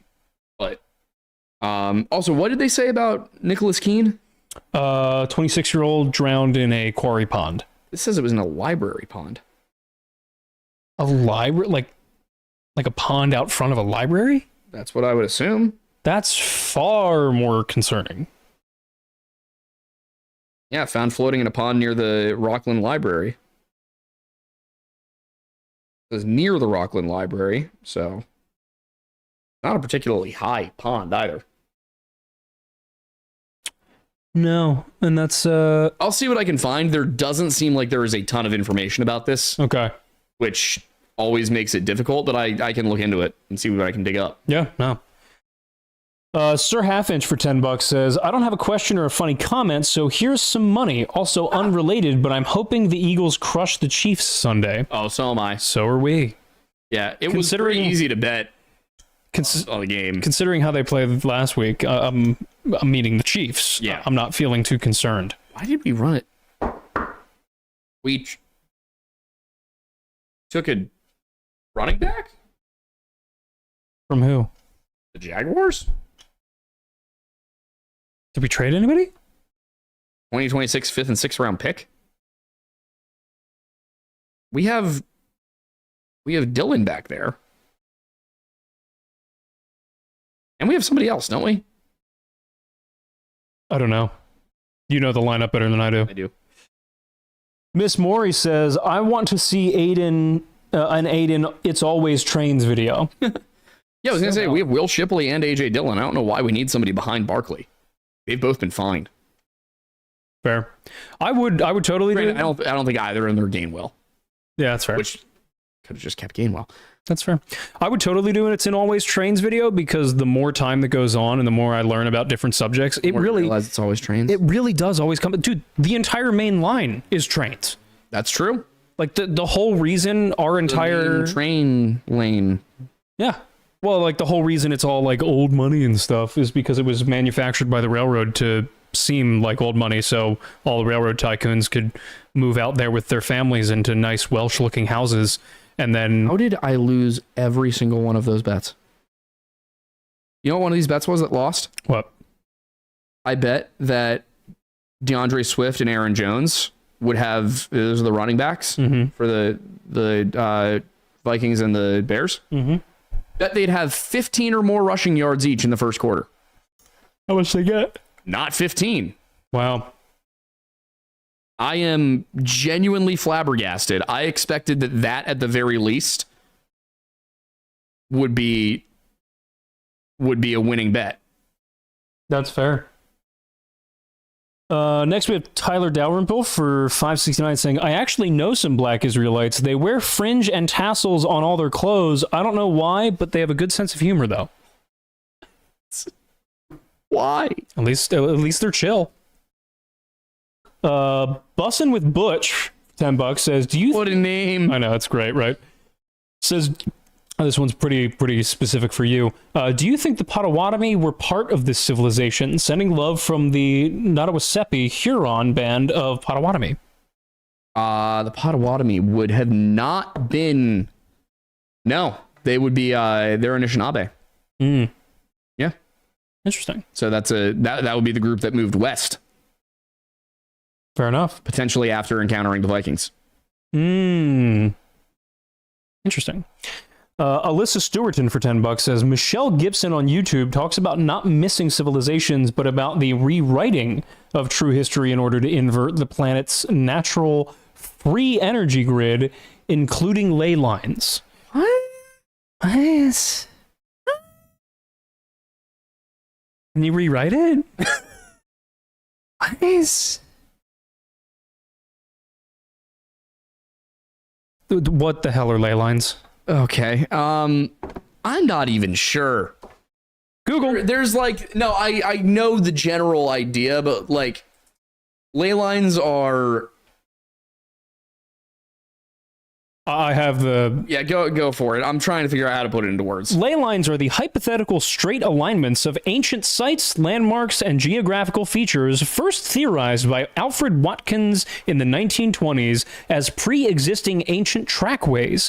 While Watkins' theory suggested these lines connected ancient sites for navigational or religious purposes, the concept has since evolved in New Age and esoteric thought.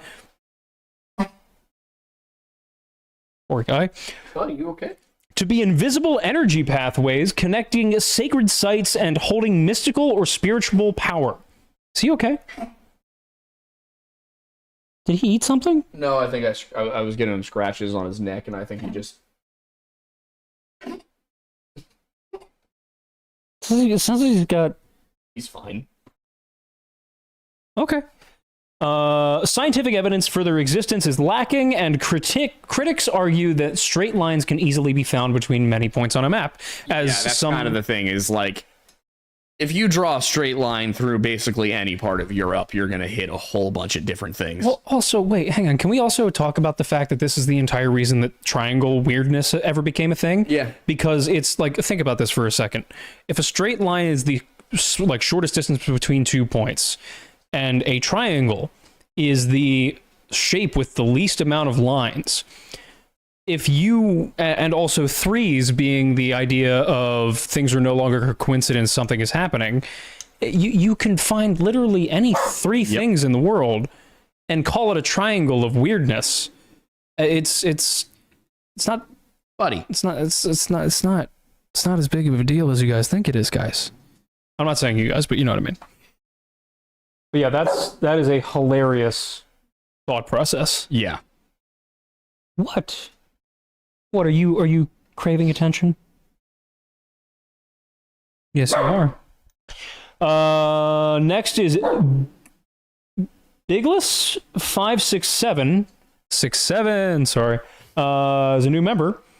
Phantom of Time for $5 says, guess what game I'm playing where I can punch rats in the Capri Suns, but only with a focus mode.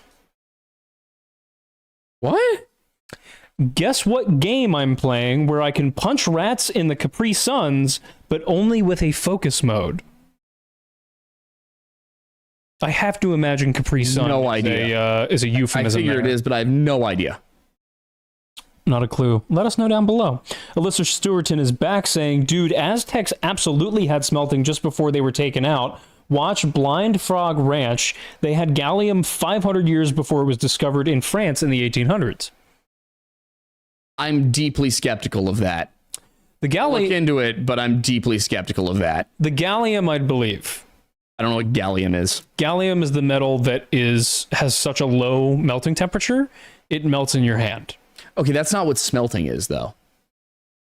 Smelting is when you take ore and slag and melt them down and separate out the ore from the slag. Mm.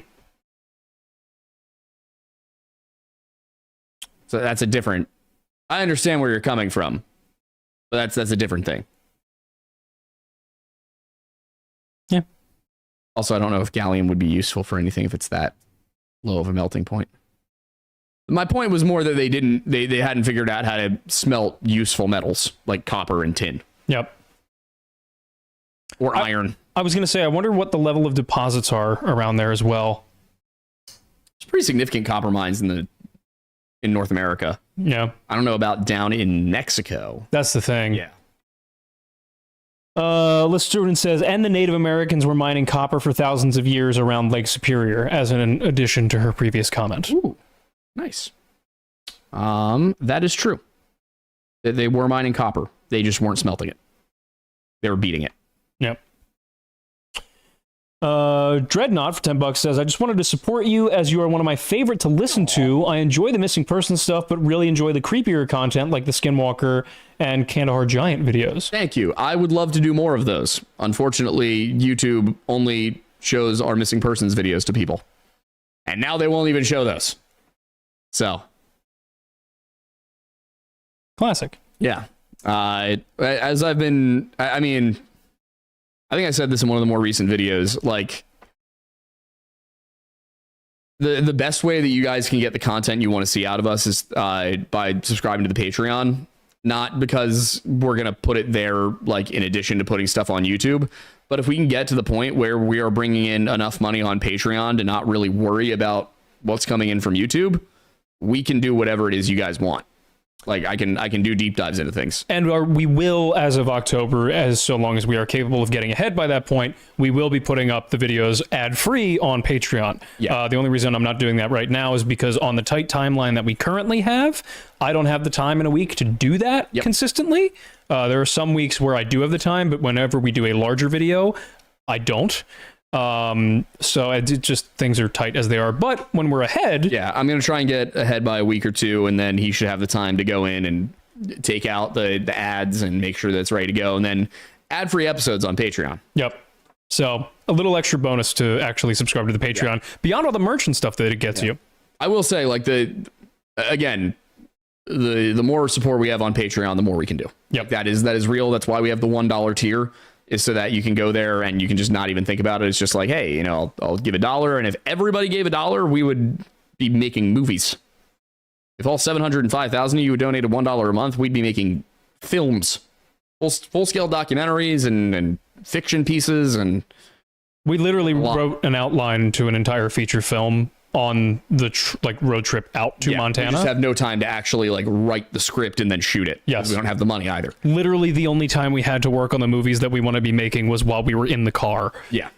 So that is the reason we have the $1 tier for Patreon, is because if enough people pay for the $1 tier, it's not a ton for you guys, and it allows us to hire the help we need, which is really what it is right now. Is I need a research assistant and he needs an editing assistant. Yep.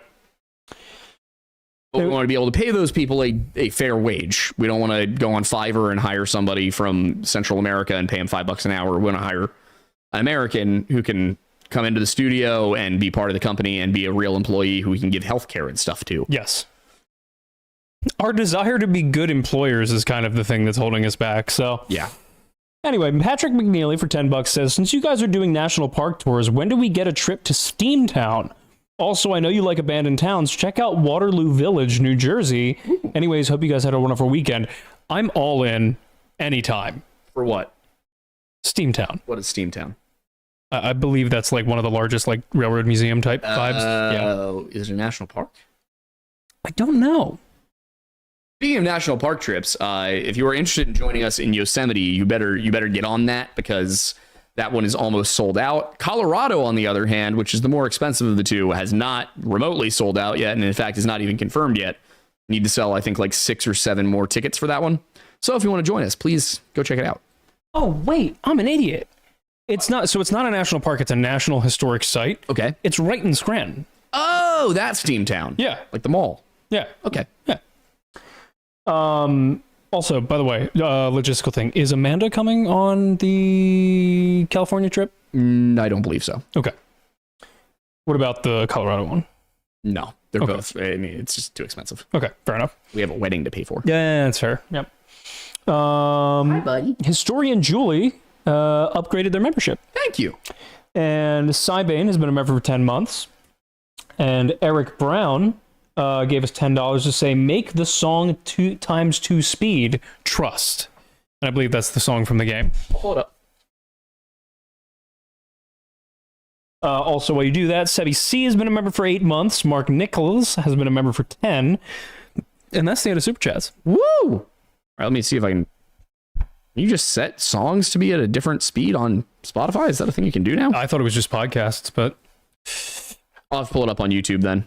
Also, just out of curiosity, and I'll look at the actual chat as a response to this, but, like, how many of y'all, when you're doing things throughout the day, feel the need or desire to have a podcast or music on in the background, or just like a video to learn something on?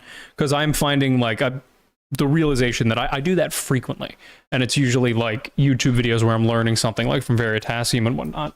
And for how many of you is this show, either the live show or our video essay style content, the show of your choice for that kind of thing? Just out of curiosity, I would love to know. Yeah. Oh, are you not going to play it? No, because I don't want to get demonetized. That's fair. Smart. We'll play it afterwards. Nice. Anyway, that's right. That's where we are. Yeah, well, thanks for hanging out. We're going to wrap up here, and then I'm going to go see exactly how bad this Bears and Vikings game is, because good Lord, man. Not hitting 15 rush yards, either running back. Yeah, it's pretty nuts. Caleb Williams has the most rush yards out of anybody in the game yet. Really? He's got 40. Wow. Yeah. Also, really quick, one just came in from Mr. Phoenix Pro. Says, hey guys, I believe there were some findings of Maya or Aztecs that had developed something similar to bronze that was made of copper and arsenic. Hang on. Also, while I was in the gym today, I was listening to a good video by Veritasium that they just put out about rubber.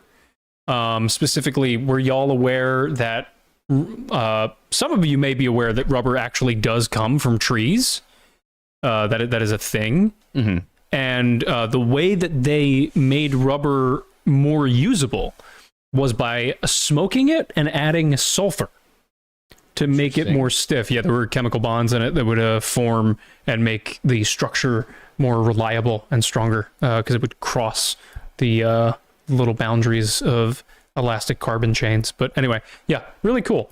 I've been watching a lot of Veritasium recently, mainly because they've been hyper-focusing on a lot of molecular things, and my girlfriend's a chemical engineer, so kind of has gotten me much more interested in chemicals and chemistry as a result of that. So the more you know.